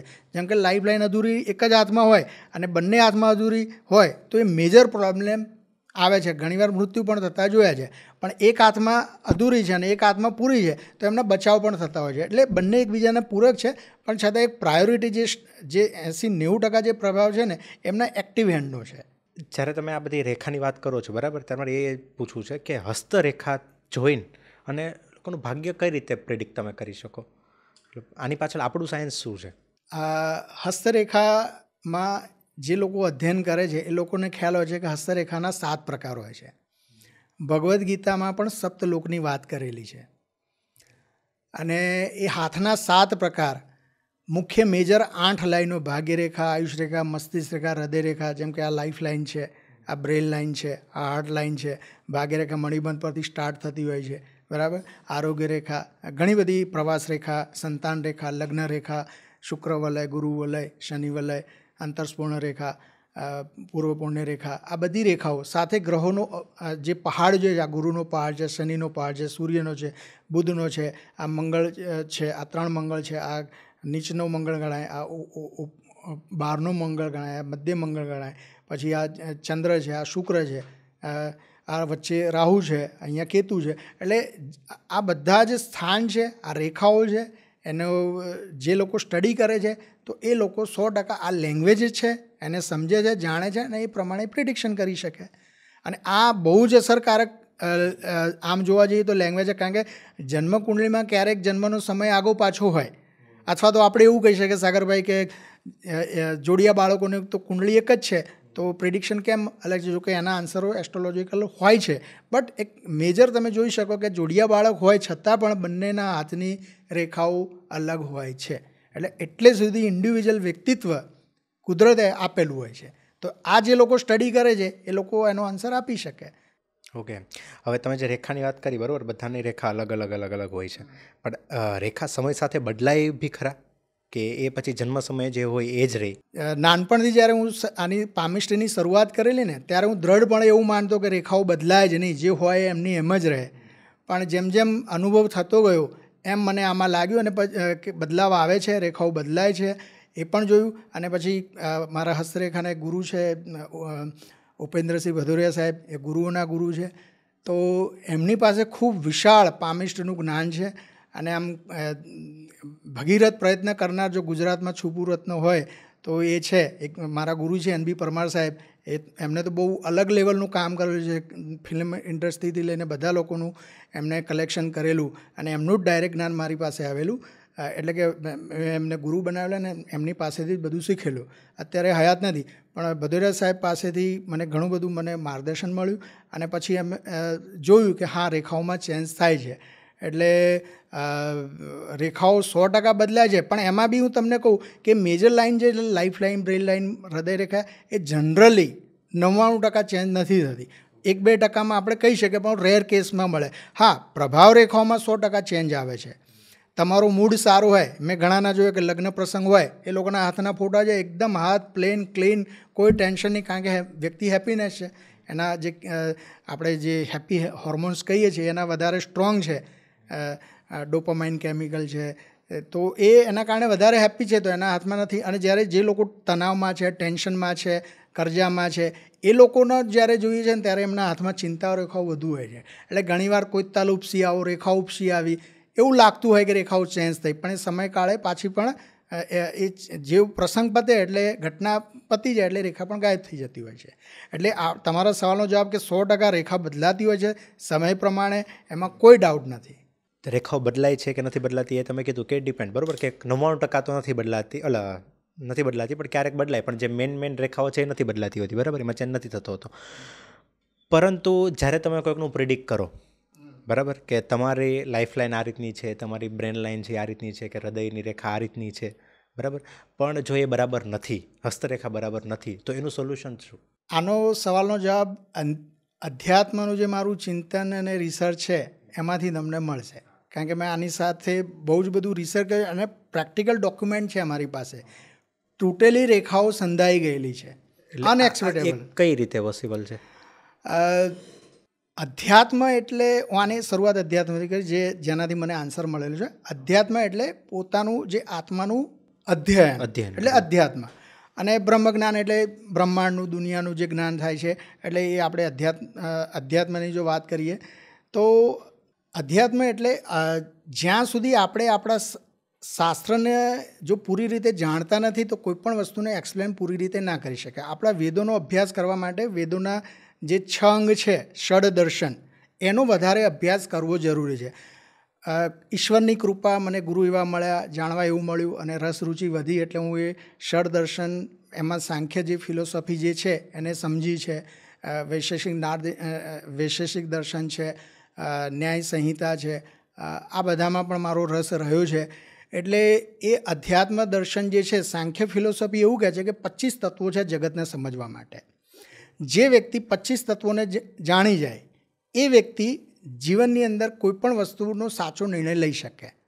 એક છે પુરુષ, એક છે પ્રકૃતિ. પુરુષ એટલે ફિક્સ પાર્ટ, જેમ કે આ બિલ્ડિંગ છે, આ બિલ્ડિંગનું પિલ્લર છે એ પુરુષ છે, ફિક્સ છે, એને તમે તોડો તો બિલ્ડિંગ પર તૂટી જાય. પણ પ્રકૃતિ વેરિયેબલ છે, એટલે દિવાલ તમે ખોલીને 2 રૂમને બનાવવો હોય, એક દિવાલ ખોલીને તો તમે તોડી શકો. તો આપણી જે કસ્ટમાઇઝ રેમેડી છે એ પ્રકૃતિમાં છે, બરાબર. એટલે પ્રકૃતિ જેટલું દ્રઢ પાઠ છે ભાગ્યનો એ પુરુષ પાઠ છે. કોઈના નસીબમાં જે થવાનું જ છે. ભગવાન રામ 14 વર્ષ વનવાસ માંથી પોતે 1 વર્ષ પણ ઓછું ના કરી શક્યા, તો એ દ્રઢ પાઠ છે. એ ભગવાન પણ જો જન્મ લે મનુષ્ય રૂપમાં તો એ કર્મના નિયમ પ્રમાણે એમને ભોગવવું પડે. પણ આપણી એક લિમિટેશન છે કે પ્રકૃતિ જ્યાં છે ને ત્યાં આપણે ચેન્જ કરી શકીએ. જે માણસ સાંખ્ય ફિલોસોફીને સમજે છે અને પંચ મહાભૂત તત્વો જે છે એમને સમજે છે. હવે તમે જેમ વાત કરી કે રેખાઓને કેમ બદલી શકાય, એટલે કે ઇન શોર્ટ ભાગ્યને કેમ બદલી શકાય, તો હું તમને કહું કે કોઈ પણ વિદ્યા લઈએ, ચાહે જન્મકુંડલી હોય, હસ્તરેખા હોય, વાસ્તુ હોય કે ન્યુમરોલોજી, આ બધાની અંદર એક પ્રાણરૂપી તત્વ જે રહેલું છે ને પંચમહાભૂત તત્વ છે. જેમ દરેક પ્રાણી શરીર અલગ અલગ છે પણ આત્મા તો એક જ છે, એમ બધી જ વિદ્યાઓમાં પંચમહાભૂત તત્વો છે. જેમ કે જળ તત્વ લઈએ તો ઉત્તર દિશામાં જળ તત્વ રહેલું છે વાસ્તુના નિયમ પ્રમાણે. હસ્તરેખામાં ચંદ્રનો માઉન્ટ જળ તત્વને રિપ્રેઝેન્ટ કરે છે. કલાત્મક આંગળીઓ જે અણીદાર હોય છે, હૃદયરેખા એ ફ્લો પણ બતાવે છે, વોટર એલિમેન્ટ છે. રાશિ પ્રમાણે જોઈએ તો કર્ક રાશિ, વૃશ્ચિક રાશિ અને મીન રાશિ આ જળ તત્વની રાશિ છે, બરાબર. નંબરમાં જોઈએ તો 2 નંબર એ જે છે ચંદ્રનો જળ તત્વને ઇમોશનને બતાવે છે. તો બધી જ વિદ્યાઓમાં પંચમહાભૂત તત્વો છે. હવે આ જો પંચમહાભૂત તત્વ જે લોકોને સમજણમાં આવી જાય કે જળ, વાયુ, અગ્નિ, પૃથ્વી, આકાશ કઈ રીતના ક્રિએટ થાય છે, કે જળમાંથી વાયુ બન્યો કઈ રીતના, તો જળ જે છે એમાંથી ઝાડ, વૃક્ષ ડેવલપ થાય. વૃક્ષોને પાણી પીવા જોઈએ ને, એટલે પાણી હોય એમાંથી વૃક્ષ બન્યું. વૃક્ષે શું આપી આપણને? હવા આપી, ઓક્સિજન આપ્યો. ઓક્સિજન હશે તો અગ્નિ સળગશે, એવું આપણે સાયન્સમાં ભણી ગયા, બરાબર. રાઈટ. આપણા એક ટીચર હતા જે આમ સળગતી મોમબત્તી રાખતા, મીણબત્તી, અને એના પર ગ્લાસ રાખતા, ઓક્સિજન એટલું સળગે પછી એ ઓલવાઈ જાય. તો અગ્નિને પ્રગટ થવા માટે ઓક્સિજન હોવો જરૂરી છે. ઓક્સિજન એ ઝાડ અને વૃક્ષોમાંથી આપણને મળે, બરાબર. એટલે જળમાંથી વાયુ બન્યો, વાયુમાંથી અગ્નિ બન્યું. અગ્નિ જ્યારે ઓલવાઈ જાય તો એની રખ્યા બને, એશ બને, એટલે પૃથ્વી તત્વનું નિર્માણ થયું. અને પૃથ્વીને ધારણ કોને કરી છે? આકાશે. ચાઇનીઝ લોકો આને મેટલ પણ કહે છે. એટલે કે માટીની અંદર જ ક્રિસ્ટલ, ડાયમંડ, સોનું, ધાતુ રૂપિયા મેટલના રૂપમાં આવે છે અને એને પાછું પીગાળો એટલે પાછું પાણી બની જાય. એમ આકાશમાંથી પાછું વાદળ રૂપે પાણી આવે. એટલે આખી આ ઇકો સાયકલ છે કે જળમાંથી વાયુ, અગ્નિ, પૃથ્વી, આકાશ આ ડેવલપ થયું. આ જો પંચમહાભૂત તત્વો જેની સમજમાં આવી જાય એ એલિમેન્ટ સાથે પ્લે કરી શકે છે અને એટલે જ એ રિઝલ્ટ પણ લાવી શકે. એક્ઝામ્પલ તમને આપું કે ઉત્તર દિશા જળ તત્વની જે ઓપોર્ચ્યુનિટી તમને આપે છે, કોઈ માણસ અમને આવીને એવું કહે કે અમને તો કોઈ ઓપોર્ચ્યુનિટી મળતી નથી, ક્યાં પ્રોબ્લેમ છે? આપણે એની દશા મહાદશા જોઈ, ઓકે 6 અને 12ની મહાદશા આવે છે, પણ આપણે as a practical case study કર્યો કે વાસ્તુ પ્રમાણે જોયું કે ઉત્તર દિશા બ્લોક થયેલી છે. ઉત્તર દિશા જળ તત્વની છે, એને 2 એલિમેન્ટ રોકે છે. એક અગ્નિ તત્વ જે જળની વિરોધી છે, એક અર્થ એલિમેન્ટ જે એને બ્લોક કરે છે. તો અર્થ એલિમેન્ટ કાં તો વધુ સામાન હશે, કાં તો ચોરસ આકૃતિ હશે, કાં તો યલો કલર હશે, કાં તો રેડ કલર હશે અગ્નિનો, કાં તો કિચન હશે, ત્યાં વધુ સામાન હશે, અથવા તો ત્યાં ટ્રાયેંગલની આકૃતિ હશે. એટલે એક્ટિવિટી, ઓબ્જેક્ટ કયા એલિમેન્ટના છે, જેવું તમે ઉત્તર દિશામાંથી એનું એન્ટી એલિમેન્ટ દૂર કરો છો એવું જ એની લાઈફમાંથી એ પ્રભાવ પણ દૂર થઈ જાય છે. હું તમને એક એક્ઝામ્પલ આપું પ્રેક્ટિકલ. તમે કહો રેખાઓ કેમ નહીં બદલાય, તો હું તમને કહું. એક વ્યક્તિનું લગ્ન રેખા આખી તૂટેલી હતી. અમે એક પ્રોપર માર્ગદર્શન, જેમ મેં તમને કહ્યું કે સાચો જીવનસાથી કયા મહિના, તારીખ, રાશિનો એસ્ટ્રોલોજીકલ અમે મારા ગુરુની પરંપરાથી અમે આપતા આવ્યા છીએ. અને મારું એક નવું રિસર્ચ ન્યુમરોલોજીકલ પણ મેં એડ કર્યું છે કે કઈ તારીખવાળી હોય, બરાબર, એ પણ અમે આપીએ છીએ. તો એ પ્રમાણે એમને કહ્યું કે ભાઈ આ મહિના તારીખ રાશિવાળી વ્યક્તિ જોડે લગ્ન કરવા સારા. એમને ડર હતો કે મારી લગ્ન રેખા તૂટેલી છે તો મારું લગ્ન જીવન ફેલ થશે.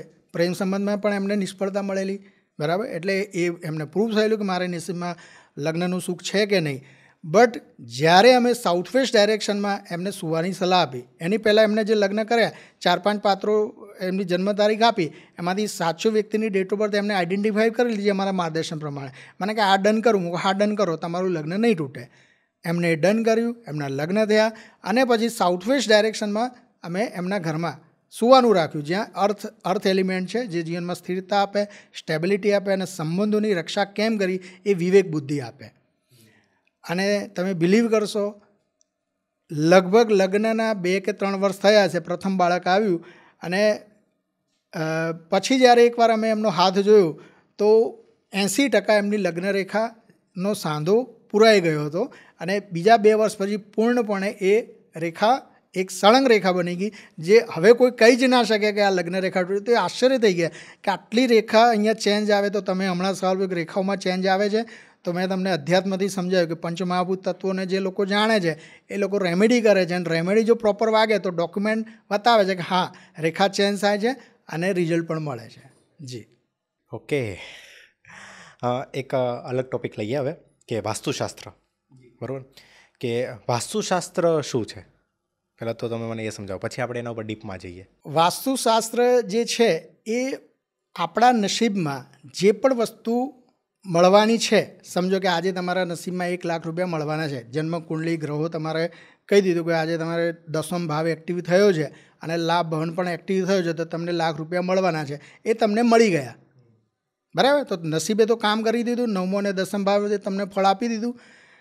હવે એ 1 લાખ રૂપિયા તમારી પાસે જે આવ્યા છે, જો એ તમારા ઘરમાં બચે નહીં, કોઈ બીમારીમાં વપરાઈ જાય, કંઈ ચોરાઈ જાય, લૂંટાઈ જાય, તમે કોઈને મદદ કરી છે પાછા નથી આવતા, નુકસાન થઈ જાય છે, ત્યાં વાસ્તુશાસ્ત્રનો નિયમ કામ કરે છે.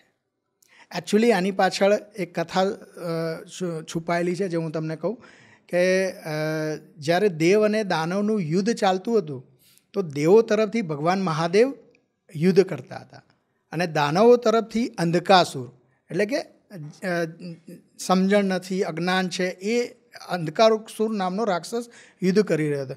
તો ચેતન સ્વરૂપ ભગવાન મહાદેવ અને અંધકાસુર બંનેનું યુદ્ધ ચાલ્યું. એવું કહેવાય 1000 વર્ષ સુધી યુદ્ધ ચાલ્યું અને એ તુમુલ યુદ્ધ થયું. અંતે અંધકાસુર હારી જાય છે.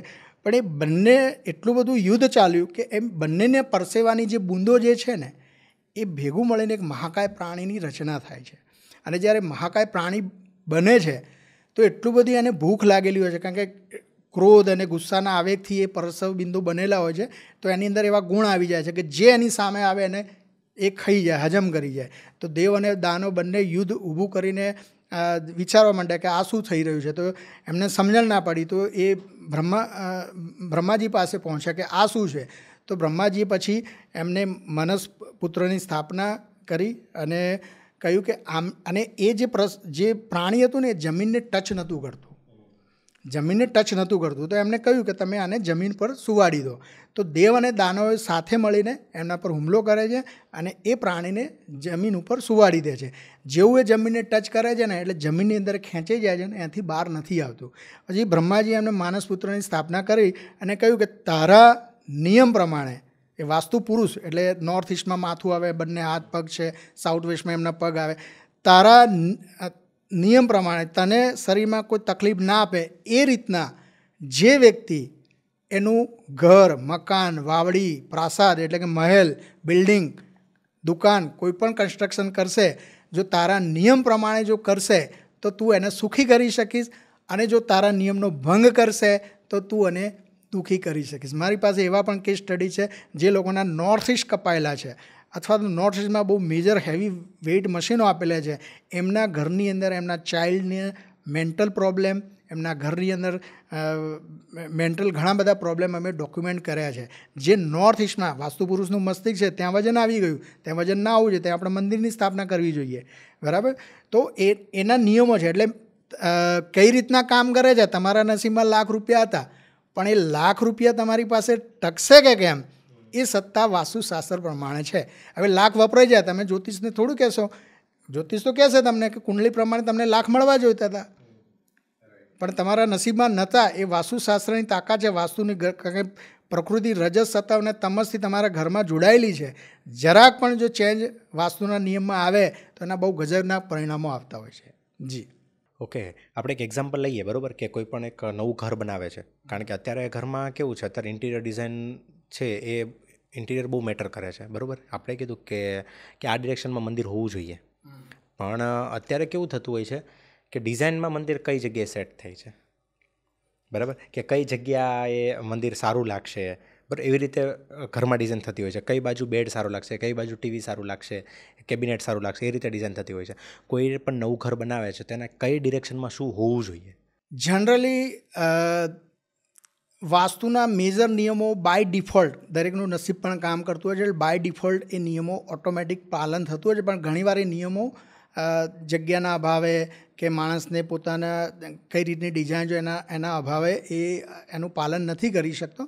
પણ જનરલી એક વાસ્તુશાસ્ત્રના પુરુષનું ધ્યાન રાખવું કે એના અંગો કઈ બાજુ આવે છે અને કઈ દિશા શું આપે છે. પંચમહાભૂત તત્વો પ્રમાણે 8 દિશાઓ જે છે એના પ્રમાણે જો કન્સ્ટ્રક્શન કરવામાં આવે, એટલે કે જો નોર્થ ઇસ્ટથી શરૂઆત કરીએ ત્યાં વાસ્તુ પુરુષનું મસ્તિષ્ક આવે છે, બ્રેઇન આવે છે, ત્યાં મંદિર, કારણ કે ભગવાન સાથે કનેક્ટ તમે અહીંથી થશો તો નોર્થ ઇસ્ટ ડાયરેક્શનમાં તમે મંદિર આપી શકો. ત્યાં બાળકોનું ભણવા માટેનો સ્ટડી રૂમ તમે આપી શકો, ત્યાં વૃદ્ધો માટેનો તમે અહીંયા રૂમ આપી શકો, તો ગેસ્ટ માટે પણ તમે અહીંયા બનાવી શકો. તો નોર્થ ઇસ્ટનો ઉપયોગ તમે એ રીતના કરી શકો. પૂર્વ દિશા જે છે એ તમારો સંસાર સાથેનું કનેક્શન છે. ત્યાં તમે ડ્રોઈંગ રૂમ બનાવી શકો, ત્યાં પણ તમે મંદિરની સ્થાપના કરી શકો. ત્યાં ઘરના મુખ્ય વ્યક્તિનું જો જરૂર પડે તો ત્યાં પણ સૂઈ શકે તો વાંધો નથી. નોર્થ ઇસ્ટમાં ક્યારેય ઘરના મુખી જે માણસ હોય એને ક્યારેય સૂવું ના જોઈએ, કારણ કે એ છે ને એ સંસાર છોડાવીને ભગવાન તરફ લઈ જનારો છે. કનેક્શન એનું જે છે ને એ બીજા આઉટર વર્લ્ડ સાથે થાય છે. એટલે બાળકો, વૃદ્ધો એમને ધંધામાં ધ્યાન નથી આપવાનું, એટલે એમના માટેનો રૂમ છે. એડલ્ટ માટેનો જે રૂમ છે ને આપણે સાઉથ વેસ્ટમાં આવે, એટલે પૂર્વ દિશાનો તમે ડ્રોઈંગ રૂમ તરીકે ઉપયોગ કરી શકો, કારણ કે ત્યાં એ એર એલિમેન્ટ છે એટલે ત્યાં તમે મેડિકલ દવાઓ ત્યાં રાખી શકો, તમારી એજ્યુકેશનને સંબંધિત પુસ્તકો પણ તમે ત્યાં રાખી શકો. અગ્નિ દિશા છે, અગ્નિ દિશા સાઉથ ઇસ્ટ ડાયરેક્શનમાં તમે ત્યાં કિચન બનાવી શકો, તમે ત્યાં તમારી તિજોરી, પૈસા મૂકવાની વ્યવસ્થા પણ કરી શકો. તમારા કસરતના સાધનો એ પણ તમે અગ્નિ દિશા કે દક્ષિણ દિશામાં રાખી શકો. સાઉથ વેસ્ટ ડાયરેક્શનમાં ઘરના મુખી જે વ્યક્તિ હોય, મુખ્ય વ્યક્તિ, પતિ પત્ની એમને ત્યાં સૂવું જોઈએ, જેથી એમનું દાંપત્ય જીવનમાં સ્ટેબિલિટી રહે. અને મારું એ આમાં જે શાસ્ત્રોમાં પણ કહેલું છે અને મેં પોતે ડોક્યુમેન્ટ કર્યું છે કે જે વ્યક્તિ સાઉથ વેસ્ટ ડાયરેક્શનમાં સૂઈ જતો નથી, આજ નહીં તો કાલે ફાઇનાન્શિયલ પ્રોબ્લેમમાં આવે ને આવે જ. એટલે 100% સાઉથ વેસ્ટ ડાયરેક્શનમાં ઘરના મુખ્ય વ્યક્તિએ સૂવું જોઈએ. જે નથી સૂઈ જતા એ લોકોને વહેલા કે મોડા ફાઇનાન્શિયલ પ્રોબ્લેમ આવે છે, કારણ કે અર્થ એલિમેન્ટની દિશા છે. જેમના લગ્ન ના થતા હોય એમને પણ ત્યાં સૂવું જોઈએ, કારણ કે પિતૃઓની કૃપા છે. હવે શાસ્ત્રમાં અહીંયા એવું કહ્યું છે કે તમને દક્ષતા આપે, સફળતા આપે.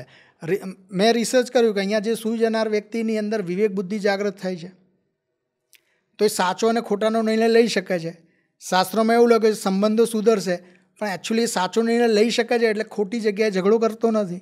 એની દક્ષતા ડેવલપ થાય છે, ક્યાં ગ્રોથ થશે, ક્યાં, કારણ કે અર્થ એલિમેન્ટ પાણીને ચૂસી લે તો નકારાત્મક જે નેગેટિવ જે ફિલિંગ છે એને પણ એ ચૂસી લે છે. તો સાઉથ વેસ્ટ ડાયરેક્શન એ મેજર ડાયરેક્શન છે જ્યાં પતિ પત્નીએ સૂવું જોઈએ. પશ્ચિમ દિશા પ્રોફિટની દિશા છે, તો ત્યાં તમને જે લાભ આપનારી વસ્તુઓ છે, ડોક્યુમેન્ટ, પાસપોર્ટ, બીજા બધા તમારા અસ્ત્ર શસ્ત્ર એટલે અભ્યાસના જે વસ્તુ તમને પૈસા આપે છે એ તમારું અસ્ત્ર છે, એ તમે ત્યાં મૂકી શકો. નોર્થ વેસ્ટથી સપોર્ટ લઈ શકો. આવી રીતના પંચમહાભૂત તત્વો અને 8 દિશાઓ પ્રમાણે જો તમે ઘરની કન્સ્ટ્રક્શન વ્યવસ્થા કરો છો તો બહુ જ સારું. જરૂર નથી 100% એપ્લાય કરી શકાય, પણ 3 મેજર ડાયરેક્શનનું જો લોકો ધ્યાન રાખે તો બહુ જ સારું. એક નોર્થ ઇસ્ટ ડાયરેક્શન, બ્રહ્મસ્થાન અને સાઉથ વેસ્ટ ડાયરેક્શન. જો આ 3 દિશાઓનું ધ્યાન રાખે, એને જો કમસે કમ એ કરે તો 80% 80-20 પ્રિન્સિપલ છે એ બહુ ગજબનો કામ કરે છે. તો એ જો આ 3 દિશાઓનું જો ધ્યાન રાખશે તો જીવનની અંદર 80-90% સફળતા હાંસિલ કરી લેશે. ઘણીવાર ટોયલેટ જે બહુ ખરાબ એની અસરો આવતી હોય છે. પહેલાં ઘરમાં ટોયલેટ હતા જ નહીં. પહેલાંના જમાનામાં આપણે ઘરમાં ખાતા ને બહાર જતા. અત્યારે આપણે આખા ગામમાં, બજારમાં, શહેરમાં ફરીએ, આખા ગામનું ખાઈને પછી ઘરે આવીને ટોયલેટમાં જઈએ છીએ. એટલે ટોયલેટ પહેલાં નહોતા, એટલે એટલા બધા કોઈને આધ્યાત્મિકને બધા એવા કોઈ ઇસ્યુ નહોતા. બટ હવે છે. લોકો આધ્યાત્મિક સ્પિરિચ્યુઅલિઝમ એટલા થઈ શકતા નથી, ઈશ્વર સાથે કનેક્ટ થઈ શકતા નથી. એનું કારણ છે ટોયલેટનું ઘરમાં આવવું. પણ જો એ પ્રોપર વેમાં હોય, કમસે કમ નોર્થ ઇસ્ટમાં તો ના જ હોવું જોઈએ, સાઉથ વેસ્ટમાં ના આવવું જોઈએ, અને બ્રહ્મસ્થાનમાં તો બિલકુલ ના આવવું જોઈએ. ઓકે, તમે જે હમણાં 80-20 પ્રિન્સિપલની વાત કરી, બરાબર, એ શું છે? સાગરભાઈ, બહુ મસ્ત વસ્તુ છે. જો તમે આને સમજો તો બહુ જ કામમાં આવશે બધાને. 80-20 પ્રિન્સિપલ જ્યારે મેં સૌ પ્રથમ આને વિશે સાંભળેલું ને, એટલે મને એવું લાગેલું, થોડીક સમજણ એવી આવી હતી. 80-20 પ્રિન્સિપલ એટલે તમે 10 માણસોને મળો, એટલે 2 માણસ તમારી પ્રોડક્ટ લે. કોઈ સેલ્સમેન હોય, વેચવા ગયો તો એ એવું કે ભાઈ મારા સાહેબે મને એવું સમજાવ્યું છે કે હું 10 માણસોને મળીશ, એટલે એમાંથી 2 વ્યક્તિ મારી પ્રોડક્ટ લેશે. એટલે કે 20% કિંમતી છે, પણ એ 20% કયા છે એ મને નથી ખબર. એટલે મારે 10 માણસોને મળવું પડે. પણ એકચ્યુઅલી જ્યારે હું મિનિંગ સમજ્યો ને 80-20 પ્રિન્સિપલ, તો ત્યારે મને રિયલાઇઝ થયું કે એકચ્યુઅલી મિનિંગ આ નથી. 80-20 પ્રિન્સિપલ એવું છે કે તમારી 80% સફળતા ખાલી 20% એફોર્ટથી આવે છે. આપણે કોઈને પૂછીએ 100% સફળ થવું હોય તો કેટલા ટકા મહેનત જોઈએ? જવાબ આવશે 100%. જો 100% મહેનત માટે 100% સફળતા માટે 100% મહેનત જોઈએ તો 80% સફળતા માટે કેટલી? 80% જો સિમ્પલ જવાબ છે. પણ એકચ્યુઅલી અહીંયા સેકન્ડ આન્સર આપણો રોંગ છે. 80-20 પ્રિન્સિપલ એવું કહે છે કે તમારા જીવનમાં 80% સફળતા ખાલી 20% એફર્ટથી આવે છે. હું એક્ઝામ્પલ આપું. 10 જોડી કપડાં હોય તમારી પાસે, 20% 2 જોડી કપડાં એવા છે જેમાં તમારી પર્સનાલિટી બહુ સારી છે, બહુ સારા ગુડ્સ કોમેન્ટ્સ આવશે, તમે એને 80% પહેરશો. 10 મિત્રો હશે, એમાંથી 80-20 પ્રિન્સિપલ 20%, 2 મિત્રો એવા છે જેની જોડે 80% ટાઈમ સ્પેન્ડ કરશો. તમારા શહેરની અંદર 20% એવા રસ્તા હશે જે 80% ટ્રાફિક હશે. વર્લ્ડમાં પણ 20% લોકો પાસે 80% પૈસો ને સંપત્તિ છે. રાઈટ કે રોંગ? 20% લેન્ડ એવી છે જ્યાં 80% લોકો વસે છે. આપણે ભારત, પાકિસ્તાન, ચાઇના, તમે આટલું લઈ લો, બાંગ્લાદેશ, 80% અહીંયા જ લોકો છે. તો 80-20 પ્રિન્સિપલ એવું કહે છે કે 20% તમારું કિંમતી શું છે જો તમને એ ખ્યાલ આવી ગયો તો રિઝલ્ટ કેટલું મળશે? 80%. હવે લોકો ભૂલ શું કરે છે? 20% મહેનતથી 80% રિઝલ્ટ લે છે, પણ 100% થવા માટે બાકીની 20% મહેનત માટે 80% આપવા પડશે. એટલે હોશિયાર માણસો ખાલી 20% જ મહેનત કરે, કિંમતી. એનો નિયમ બધી જગ્યાએ એપ્લાય થાય છે. તમે તમારો પોડકાસ્ટ 10 મૂક્યા હોય, એમાંથી 2 જ પોડકાસ્ટ એવા જ નીકળશે જે 80% તમારો ફ્લો કવર કરી દેશે. તો આ નિયમોનો મેં ઉપયોગ કર્યો. જ્યોતિષમાં પણ જોયું કે એનો પણ યુઝ થાય. જેમ કે 1 થી 9 નંબર છે, તો 80-20 પ્રિન્સિપલ પ્રમાણે 2 નંબર કિંમતી છે, જન્માંક અને ભાગ્યાંક. જન્મકુંડલીમાં 12 ભાવ છે. લગ્નેશ અને ભાગ્યેશ અને પંચમેશ આ 3 વસ્તુ લો તો તમારો આ ધર્મ ત્રિકોણ છે. 80% પ્રિડિક્શન અહીંથી નીકળશે. વ્યક્તિનો સ્વભાવ કેવો છે, ભાગ્ય કેવું છે, કેટલું પુણ્ય લઈને આવ્યો છે. વાસ્તુશાસ્ત્રના નિયમ પ્રમાણે નોર્થ ઇસ્ટ અને સાઉથ વેસ્ટ ડાયરેક્શન, આ 2 ડાયરેક્શન લઈ લો, 80% પ્રિડિક્શન અહીંથી આવશે. તો 80-20 પ્રિન્સિપલનો ઉપયોગ આવી રીતને જો આપણે, મારી પાસે એક કેસ સ્ટડી આવેલો વાસ્તુ પ્રમાણે, એની દશા મહાદશા કુંડલી બધું જોઈ ગયું. 6ઠ્ઠા ભાવની મહાદશા જે એમને રોગનું શત્રુની પીડા આપી રહી હતી. બટ વાતચીતમાં મને એવું ધ્યાન આવ્યું, એમને કહ્યું કે મારી પાસે 20 પ્રોડક્ટ છે, એમાંથી આ 4 પ્રોડક્ટ જ ચાલે છે. 20માંથી 20%, 80-20 પ્રિન્સિપલ. કુંડલીમાં પણ જોયું કે 10મ ભાવની જે પ્રોડક્ટ હતી એ જ પ્રોડક્ટ એની ચાલતી હતી અને 80-20 પ્રિન્સિપલમાં સેટ બેસી. એટલે મેં એમને જે માર્ગદર્શન આપવું હતું વાસ્તુને આપ્યું, પણ એમને કહ્યું કે ભાઈ 10મ ભાવ તમારો આ શું છે, તમારે આ જ પ્રોડક્ટ કરવાની, બીજી નથી કરવાની. મેં કે આ જ રાખો, આ તો 4 જ છે. મેં કહું તમને તમારો આખો મહિનાની 80% તો આ જ આપે છે. હા, એ જ આપે છે. પછી એને બાકીની વસ્તુ હટાવી દીધી અને એ જે એમને 20% જે 80% રિઝલ્ટ આવતું એનો જ એમને પ્રોફિટ કર્યું. આગળ જતાં એ એમને જિલ્લાની ડીલરશીપ મળી, તો વધારે પ્રોફિટ આવ્યો. અને આ જ 80-20 પ્રિન્સિપલ જે મેં મેરેજ ફોર્મ્યુલામાં જોઉં છું કે કયા તમારા 12 મહિનામાંથી કયા 2 મહિના કિંમતી છે, નંબરોમાંથી કયા 2 નંબર કિંમતી છે, કઈ રાશિ, એ આખી એની એક સાયન્ટિફિક મેથડ એમાં મેં એપ્લાય કરી છે. જી. અને વર્લ્ડમાં યુનિક છે. આજ સુધી કોઈ આવું રિસર્ચ નથી કર્યું. અને સૌથી બ્યુટીફુલ વસ્તુ એ છે કે આજ સુધી આ ફોર્મ્યુલા ફેલ નથી ગઈ. ઓહો, હા. તમે જે કીધું કે આ રિસર્ચનું, બરાબર, તમે બી એક પ્રોડક્ટ આખી ડેવલપ કરી છે, બરાબર, જેની હમણાં તમે ઓફ કેમેરા મને વાત કરી હતી, બરાબર, શું નામ હતું? કલ્યાણ સપ્તપદી. તો એ શું છે, મારે એ જાણવું છે પહેલાં. કલ્યાણ સપ્તપદી જે છે, મેં એવા 7 નિયમો શોધ્યા છે. મારું જેટલું પણ રિસર્ચ છે, ન્યુમરોલોજી, પામિસ્ટ્રી, પામિસ્ટ્રીમાં મેં 20 વર્ષ આપ્યા. જન્મકુંડલી પણ સાથે અધ્યયન કરતું, પણ એમાં ઘણું બધું કન્ફ્યુઝન હતું જે પાછળથી મને ધીરે ધીરે સમજાણું, એટલે એમાં બહુ ટાઈમ લાગ્યો. ન્યુમરોલોજી તો આસાનીથી, વાસ્તુ અને નિયમો તમે વાસ્તુ પ્રેક્ટિકલ છે એટલે બહુ ઇઝીલી આવડી જાય. એટલે આ જેટલી મોડાલિટી જોઈ, આ મોડાલિટીમાંથી જેટલું પણ સત્ય હતું એ સત્ય મેં ભેગું કર્યું, સાચા પોઈન્ટો ભેગા કર્યા. એટલે જેમ બધી જડીબુટી ભેગી કરી અને ચ્યવનપ્રાશ બને, એવું મારું આ કલ્યાણ સપ્તપદી એક નવું રિસર્ચ બની ગયું, જેનાથી લોકોને માર્ગદર્શન આપું છું કે ભાઈ તમે જો કશું જ નહીં, ફક્ત આ 7 સ્ટેપ મારા ફોલો કરો અને ગેરંટી છે તમારા જીવનમાં બહુ જ જબરજસ્ત ચેન્જ આવશે. કારણ કે આની પાછળ મારા 30 વર્ષનો અનુભવ છે, દરેકનો સત્યનો નિચોડ છે. 80-20 પ્રિન્સિપલથી લઈને ઘણા સાયન્ટિફિક રૂલ્સ સાથે મેં આખું ડિઝાઇન કર્યું છે. અને શાસ્ત્રોમાં પણ આનું પ્રમાણ છે. શાસ્ત્રોમાં એવું કહ્યું છે કે વાસ્તુશાસ્ત્રમાં 45 દેવી દેવતા છે, બરાબર, અને બ્રહ્મસ્થાન છે ને એ જીવનનું પ્રયોજન છે.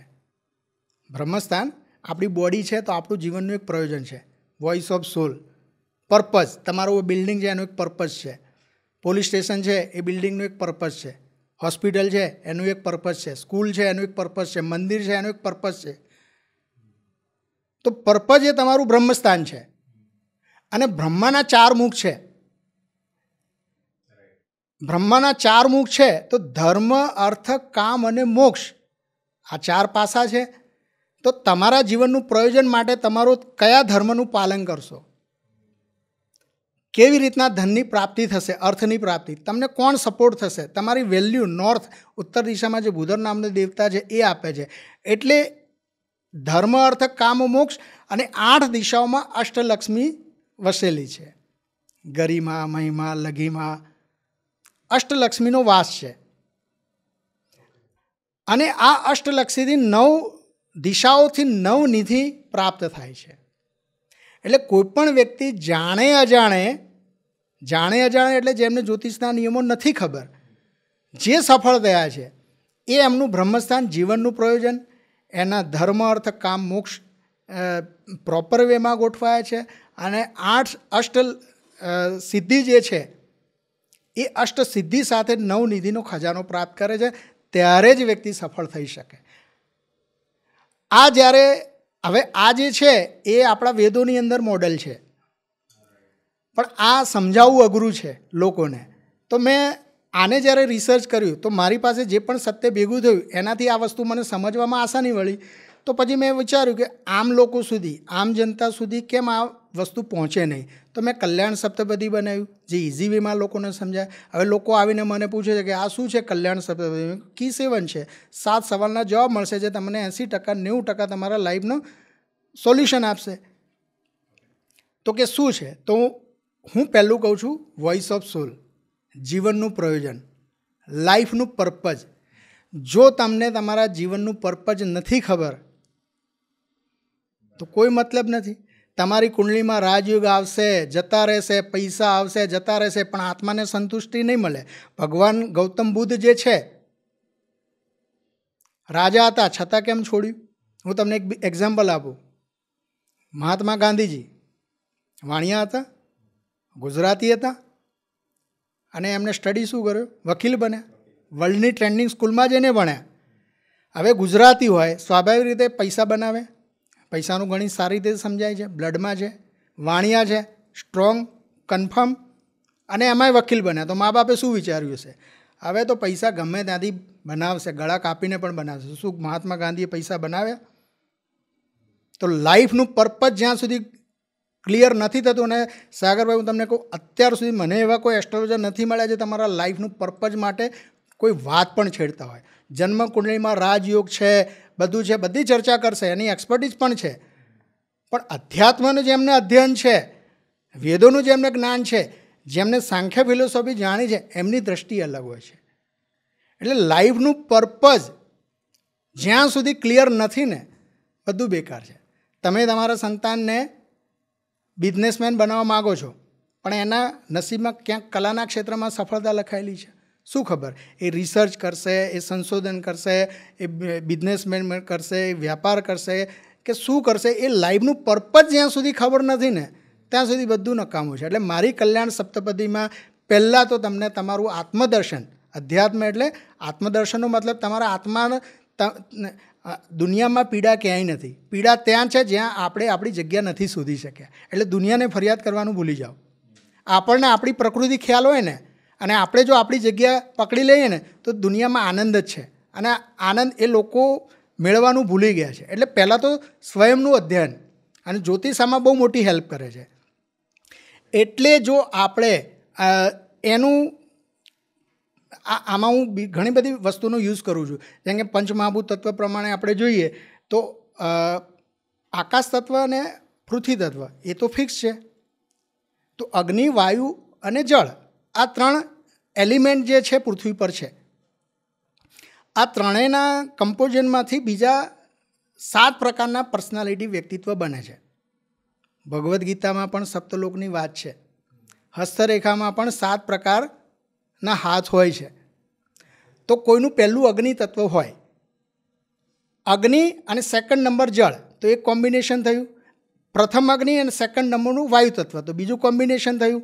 એવી રીતના જળ અને અગ્નિનું એક કોમ્બિનેશન થયું, જળ અને વાયુનું એક કોમ્બિનેશન થયું, વાયુ અને અગ્નિનું કોમ્બિનેશન, વાયુ અને જળનું કોમ્બિનેશન. આવા 6 પ્રકારના કોમ્બિનેશન થયા. અને 7મું જ્યાં ત્રણેયની માત્રા બરાબર છે ત્યાં ભગવાન જન્મ લે છે. અગ્નિ, જળ અને વાયુ જ્યાં બેલેન્સ છે ત્યાં ઈશ્વર દત્ત માણસ બની જાય છે. સાધુ, સંતો, ઓલિયા પુરુષો, જે તમે ભગવાનને સ્વરૂપ માની લો છો, એ બધા ત્યાં જ આવે છે. એટલે આ 7 પ્રકારના માણસો છે. હવે તમારું એલિમેન્ટ કયું છે એ જો તમને પ્રથમ નંબરનું અને સેકન્ડ નંબરનું જો ખબર પડી જાય, તમારી પર્સનાલિટી તમને ખબર પડી જાય, તો તમને તમારા જીવનના રોલ એ ખબર પડી જાય. એટલે પહેલું જેને અમે શોધીએ છીએ કે જીવનનું પ્રયોજન શું, life purpose, voice of soul, પહેલાં એ જાણી લો. એટલે તમારું આ જન્મ શા માટે થયો છે, તમે શા માટે આવ્યો છે, અને સાહેબ તમે આજ ખાલી આટલું સમજો ને 5000 માનસિક ક્લેશની શાંતિ થઈ જશે. દુનિયામાં કોની સાથે કઈ રીતના વ્યવહાર કરવો, એની પ્રકૃતિ કઈ છે, એ જો આપણે જાણી લઈએ તો એ પ્રમાણે વ્યવહાર કરી શકીએ. અને પ્રકૃતિના 3 ગુણ છે, રજસ, સત્વ અને તમસ. રજસ, સત્વ અને તમસ. તો રજસ એટલે એક્શન, ફાયર એલિમેન્ટ, સત્વ એટલે જ્ઞાન, અને તમસ એટલે ભગવદ્ ગીતામાં પણ 3 રીતે ભગવાનને મેળવી શકાય. એક તો તમે કર્મ દ્વારા, જે એક્શન અગ્નિ તત્વવાળા હોય છે. એક તો નોલેજવાળા, જે જ્યોતિષ, જ્ઞાન, અધ્યાત્મ, વેદોનો અભ્યાસ, આ બધા હોય છે. અને ત્રીજું ભક્તિ દ્વારા. એટલે ભગવાનને મેળવવાના 3 રસ્તા છે, કર્મ દ્વારા, ભક્તિ દ્વારા અને જ્ઞાન દ્વારા.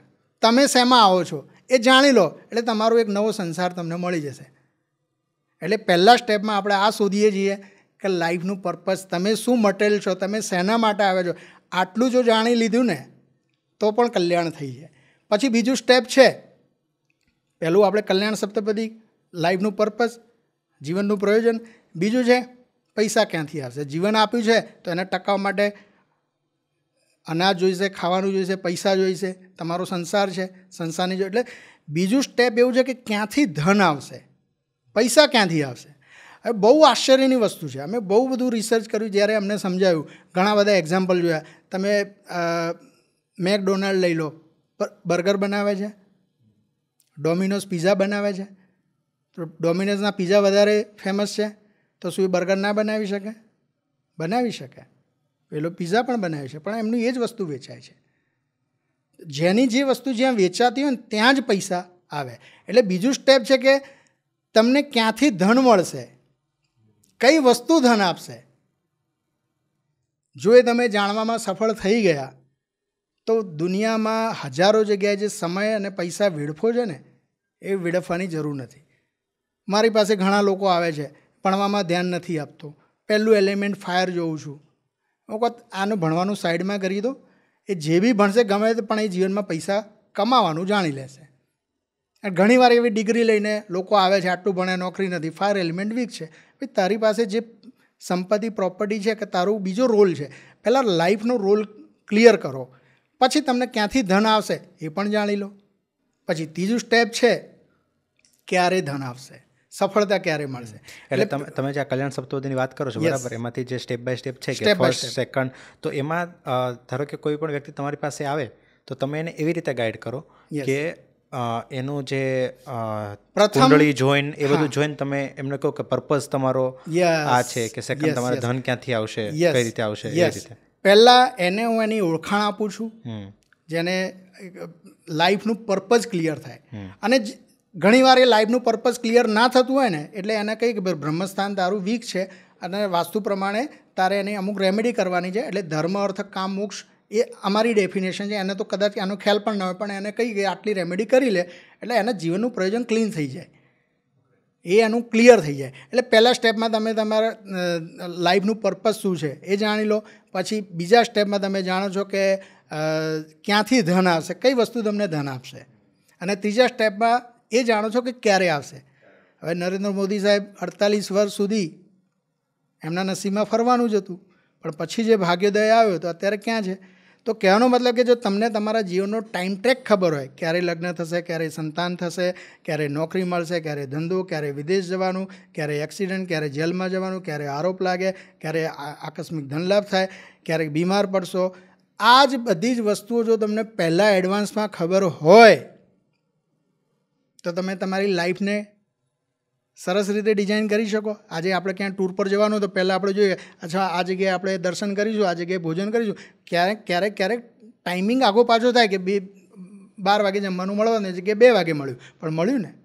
આમાં તમે કીધું એ વાત સારી છે કે પણ એમાં જે સારી વાતો છે, બરાબર, એ ખબર હોય એ સારું, પણ કોઈક એવી વાતો છે, બરાબર, તમે જેમ હમણાં એક્ઝામ્પલ આપ્યું કે ક્યારે એક્સિડન્ટ થશે, ક્યારેક આવું થશે, તો એ વાત અત્યારથી ખબર હોવી એ તો ખોટી વસ્તુ કહેવાય ને.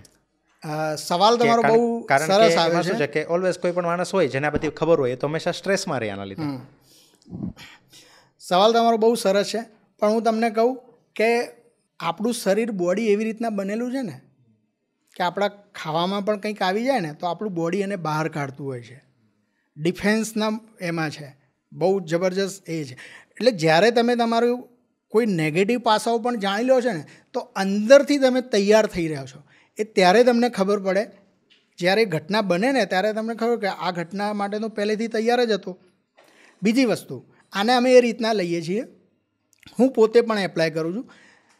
ક્યારેક મારો બારમુમાં વધારે એક્ટિવ છે તો ખર્ચા પાણી વધારે આવે છે, તો મેં મારા લાઈફના શેડ્યુલ એવા બનાવ્યા છે કે મારે આ કોર્સ કરવો છે, મારે આટલા પુસ્તકો લાવવા છે, મારે આ વસ્તુમાં ઇન્વેસ્ટ કરવો છે. જ્યારે ખર્ચાવાળો ટાઈમ આવે ને એટલે હું ખર્ચો કરી નાખું. કારણ કે યોગ શું કહેતો હતો, તમારા ખીચામાંથી પૈસા જશે, કઢાવીશ.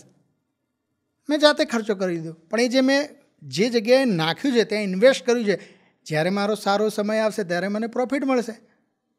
અચ્છા, કોઈને આપણે એવું કે એક્સિડન્ટનો યોગ છે, તો એક્સિડન્ટ એટલે મંગળને 8મો ભાવ એક્ટિવ થયો છે, શું કહે છે બોડીમાંથી બ્લડ કાઢીશ, તો કોઈ જાતે તો આલવાનું નથી એટલે એક્સિડન્ટ કરાવીને કાઢે. પણ જો તમને ખબર છે તમે બ્લડ ડોનેટ કરો, 80 થી 90% યોગ ત્યાં જ પૂરો થઈ જશે. કારણ કે એનું પર્પઝ શું હતું, બ્લડ બોડીમાંથી કાઢવાનું, અને તમે ઉપાયથી તમે બ્લડ ડોનેટ કર્યું. તો આવી રીતના એ યોગોને હળવા બનાવી શકીએ છીએ અને સારા યોગોનો વધુ લાભ લઈ શકાય. એક્ઝામ્પલ તરીકે હું તમને કહું કે આજે ચલો બે વ્યક્તિ છે, બંનેના નસીબ આજે સાથ આપે છે, બંનેની દુકાનો છે બજારમાં અગલ બગલમાં. એકને ખબર છે કે મારો દિવસ સારો છે અને એકને નથી ખબર કે મારો દિવસ સારો છે. પણ સારો બંનેનો છે એટલે બંનેને સવારથી જ ગરાગી લાગે છે. 12 વાગ્યા સુધી, બપોર સુધી એટલો બધો પ્રોફિટ આવ્યો છે જે 4-6 મહિનામાં નથી આવ્યો. એટલે જેને નથી ખબર કે મારો સમય સારો છે એને લાગ્યું કે આટલો બધો પ્રોફિટ તો બહુ થઈ ગયો, 6 મહિનાનો પ્રોફિટ અત્યારે આવી ગયો, ચલો હું દુકાન બંધ કરીને ઘરે જાઉં અને બૈરા છોકરાને લઈને ક્યાંક ફરવા જાઉં. અને એ દુકાન બંધ કરીને જાય છે અને બૈરા છોકરાને લઈને ફરવા જાય છે, એન્જોય કરે છે, મૂવી જોવે છે, જમવા જાય છે અને ખૂબ, કારણ કે દિવસ સમય તો સારો જ હતો, એને એન્જોય કર્યો. બટ જેને ખબર છે કે સમય આ આખો દિવસ મારો સારો છે, એને દુકાન બંધ ના કરી સાહેબ, એને રાત્રે 12 વાગ્યા સુધી દુકાન ખુલ્લી રાખી અને આખા વર્ષનું કે એનાથી વધારે પ્રોફિટ લઈને ઊભો થયો. કેમ? એને ખબર હતી. તો જાણવાનો તો આ જ તો બેનિફિટ છે. જ્યારે સારું થવાનું હોય, સારો સમય હોય ત્યારે તમે વધારે દોડી લો. 80-20 પ્રિન્સિપલ શું કહે છે? 20% મોકો મળે, 80% રિઝલ્ટ લઈ લેવાનું છે. એ પણ ઈશ્વરની કૃપા હોય ત્યારે જાણી શકાય છે. સાચા એસ્ટ્રોલોજર મળવા, રિસર્ચવાળા મળવા એ પણ મુશ્કેલ છે. Okay, right. એક લાસ્ટ ક્વેશ્ચન લઈને કમ્પ્લીટ કરીએ કે આજે બધું થતું હોય છે બરાબર, એમાં તમે ઘણી બધી જગ્યાએ રેમેડીનો યુઝ કર્યો કે જો આવું હોય તો રેમેડી કરવી પડે, આ હોય તો આ કરવું પડે. તમે ઘણા લોકોને મેં જોયા છે કે જે હાથમાં કંઈક ગ્રહોના સ્ટોન પહેરતા હોય છે બરાબર, વીંટી એવી પહેરતા હોય છે કે આ બીજું સોલ્યુશન કરતા હોય છે બરાબર. તો આ કઈ રીતે તમે ડિસાઇડ કરો કે આવો પ્રોબ્લેમ છે એની લાઈફમાં, એની હસ્તરેખામાં આવો પ્રોબ્લેમ છે, એના વાસ્તુમાં પ્રોબ્લેમ છે, એના જ્યોતિષ તમે જે ચેક કર્યું એની અંદર આ પ્રોબ્લેમ છે, તો એનું સોલ્યુશન તમે કઈ રીતે ડિસાઇડ કરો? સમસ્યા અને સમાધાન બંનેનો જન્મ સાથે જ થતો હોય છે. પ્રકૃતિની અંદર એવું છે, ઝેર છે તો અમૃત છે, રાત છે તો દિવસ છે, બંને વસ્તુ સાથે જ છે. આપણા જન્મની સાથે જ મૃત્યુ છે. એટલે સમસ્યા છે તો સમાધાન છે. સમસ્યા શા માટે છે? પંચમહાભૂત તત્વનું ઇનબેલેન્સ છે, રેખાઓ તૂટેલી છે, ગ્રહોનું કોમ્બિનેશન સારું નથી, નંબરો થોડા એવા આવી ગયા છે બરાબર. તો એ જ્યારે પંચમહાભૂત તત્વોને સમજણ આવી જાય ને તો એ પ્રમાણે અમે રેમેડી પણ એ એલિમેન્ટ પ્રમાણે કરતા હોઈએ છીએ. એટલે એનું રિઝલ્ટ 100% મળતું જ હોય છે. હવે હસ્તરેખામાં ઘણીવાર રેમેડી બહુ હોતી નથી, છતાંય અમે રેમેડી આમાં શોધી કાઢી છે કે ભાઈ ભાગ્યરેખા છે તો આરોગ્ય રેખા છે, તમારી વિદ્યા રેખા છે. તો તમે જો અષ્ટલક્ષ્મીની વાત હમણાં મેં કરી, 9 દિશામાં અષ્ટલક્ષ્મી, અષ્ટસિદ્ધિઓની વાત છે. તો અષ્ટલક્ષ્મી હોય છે તો એમાં એક વિદ્યાલક્ષ્મી છે. તો તમે વિદ્યાલક્ષ્મીનો ફોટો જોશો તો એમાં સફેદ કલરની સાડી દેવીએ પહેરેલી છે. તો જો આરોગ્ય રેખા, તમારી વિદ્યા રેખામાં જો પ્રોબ્લેમ આવે તો ત્યાં સફેદ રંગનો ઉપયોગ કરવાનો. ભાગ્યરેખા રજસ છે, રજસનો લાલ ગુણ છે તો એ પ્રમાણે લાલ કલરનો ઉપયોગ કરવાનો. એવી રીતના એલિમેન્ટ આખું રિસર્ચ બેઝ અને એ રીતના ગ્રહો પ્રમાણે, જેમ કે રત્ન જે છે તો મેં ના કહ્યું પ્રકૃતિના 3 ગુણ છે, રજસ, સત્વ અને તમસ. આને પણ સમજવાની છે. ઘણા લોકોના મિથ છે કે આપણે સતવ થવું જોઈએ, રજસ કે તમસ ના હોવું જોઈએ. પણ એકચ્યુઅલી કોઈ વસ્તુ જ્યારે ઊભી હોય તો એ તમસ છે. જેમ કે દિવાસળી જે છે એ તમસ છે, પણ જ્યારે તમે એને ઘર્ષણ કરો છો એમાં જે સ્પાર્ક થાય છે ને એ રજસ છે. અને જ્યારે આગ પ્રગટે છે ને એ સતવ છે. અને રજસ શબ્દ બહુ ઇમ્પોર્ટન્ટ છે. રજસ શબ્દથી જ રાજા શબ્દ બનેલો છે. અને જન્મકુંડલીમાં કેન્દ્ર સ્થાન 1, 4, 7 અને 10 આ રજસ્થાન છે. અને ત્યાંથી જ પાવર જોવામાં આવે છે, ત્યાંથી તમારું દાંપત્ય જોવામાં આવે છે, તમારું સુખ જોવામાં આવે છે, તમે પોતે સફળ એ લગ્ન જોવામાં આવે છે. 10મ ભાવ તમને શું મળશે, આ રજસ ગુણ છે. અને એના ઉપરથી જ રાજયોગ શબ્દ બનેલો છે. એટલે રજસ, સત્વ, તમસ આ પ્રકૃતિના ગુણ છે. અને કોઈ વસ્તુ ડેડ થઈ ગઈ છે, જે ગાડી ઊભી છે તો તમસ છે, તમે એને ચાવી આપી સ્ટાર્ટ થઈ તો રજસ ગુણ એક્ટિવેટ થાય, પછી એ ફ્લો એ ચાલી જાય છે, એ ફ્લો છે. એવી રીતના તમારા લાઈફની અંદર જે વસ્તુ ડેડ થઈ ગઈ છે, હવે તમને ખ્યાલ આવ્યો કે ડેડ થઈ ગઈ તો શું જરૂર છે? રજસ. તો રજસ જે છે હવે તમારા માટે મંત્ર કામ કરશે, યંત્ર કામ કરશે, વાસ્તુના નિયમો કામ કરશે. એ આખું વ્યક્તિગત એનાલિસિસ છે, એના આધારે એ પ્રિડિક્શન થતા હોય છે. જી, એમાં સ્ટોન જે છે એનો પણ ઉપયોગ થતો હોય છે, રત્ન રુદ્રાક્ષ છે એનો પણ ઉપયોગ થતો હોય છે, ક્રિસ્ટલ છે એનો પણ ઉપયોગ થતો હોય છે. અને વાસ્તુના નિયમો તો છે જ. નિલેશભાઈ, જેમ મેં પોડકાસ્ટની શરૂઆતમાં કીધું હતું કે આ ટૉપિક મારા માટે બી નવો જ છે, કારણ કે મેં ક્યારેય પોડકાસ્ટ નથી કર્યો, હું ક્યારેય કોઈ એસ્ટ્રોલોજરને મળ્યો નથી, આ ફર્સ્ટ એક્સપિરિયન્સ હતો. બરાબર, એટલે મેં તમને એવા જ ક્વેશ્ચન મતલબ પૂછ્યા હતા કે જે કહેવાય ને કે એક વ્યુઅર્સ પર્સપેક્ટિવથી અથવા તો એક અનનોન વ્યક્તિ છે કે જેને ક્યારેય આ એક્સપિરિયન્સ નથી થયો એને કેવા પ્રશ્નો હોઈ શકે. બરાબર, એ રીતના આપણે કવર કર્યા. પણ બહુ મજા આવી તમારા બધા સચોટ આન્સર જોઈને. ખૂબ ખૂબ આભાર તમારો આટલો બધો સમય આપવા માટે. ખૂબ ખૂબ આભાર. Thank you. પોડકાસ્ટને અંત સુધી સાંભળવા બદલ આપ સૌનો ખૂબ ખૂબ આભાર. આપ સૌનો આવો જ સપોર્ટ અમને ઇન્સ્પાયર કરે છે કે અમે હજુ પાવરફુલ ગેસ્ટ અને ડીપ કન્વર્ઝેશન આપના માટે લાવી શકીએ. જો તમને આ એપિસોડ યુઝફુલ લાગ્યો હોય તો અમારી ચેનલને સબસ્ક્રાઇબ કરો અને શેર ઇટ વિથ સમવન જેમને આ પોડકાસ્ટ સાંભળવાથી લાઈફમાં હેલ્પ થઈ શકે. અને હા, કમેન્ટમાં ફીડબેક પણ જરૂર આપજો. તમે જ અમને જણાવો કે અમે કયા નવા ગેસ્ટને બોલાવીએ અને કયા નવા ટોપિક પર વાત કરીએ, જેથી તમને આ પોડકાસ્ટમાંથી સાચી વેલ્યુ મળે અને તમારા જીવનને ઉપયોગી બને. આવતા એપિસોડમાં ફરી મળીશું. Until then keep listening to the Sagar Gathrodia show.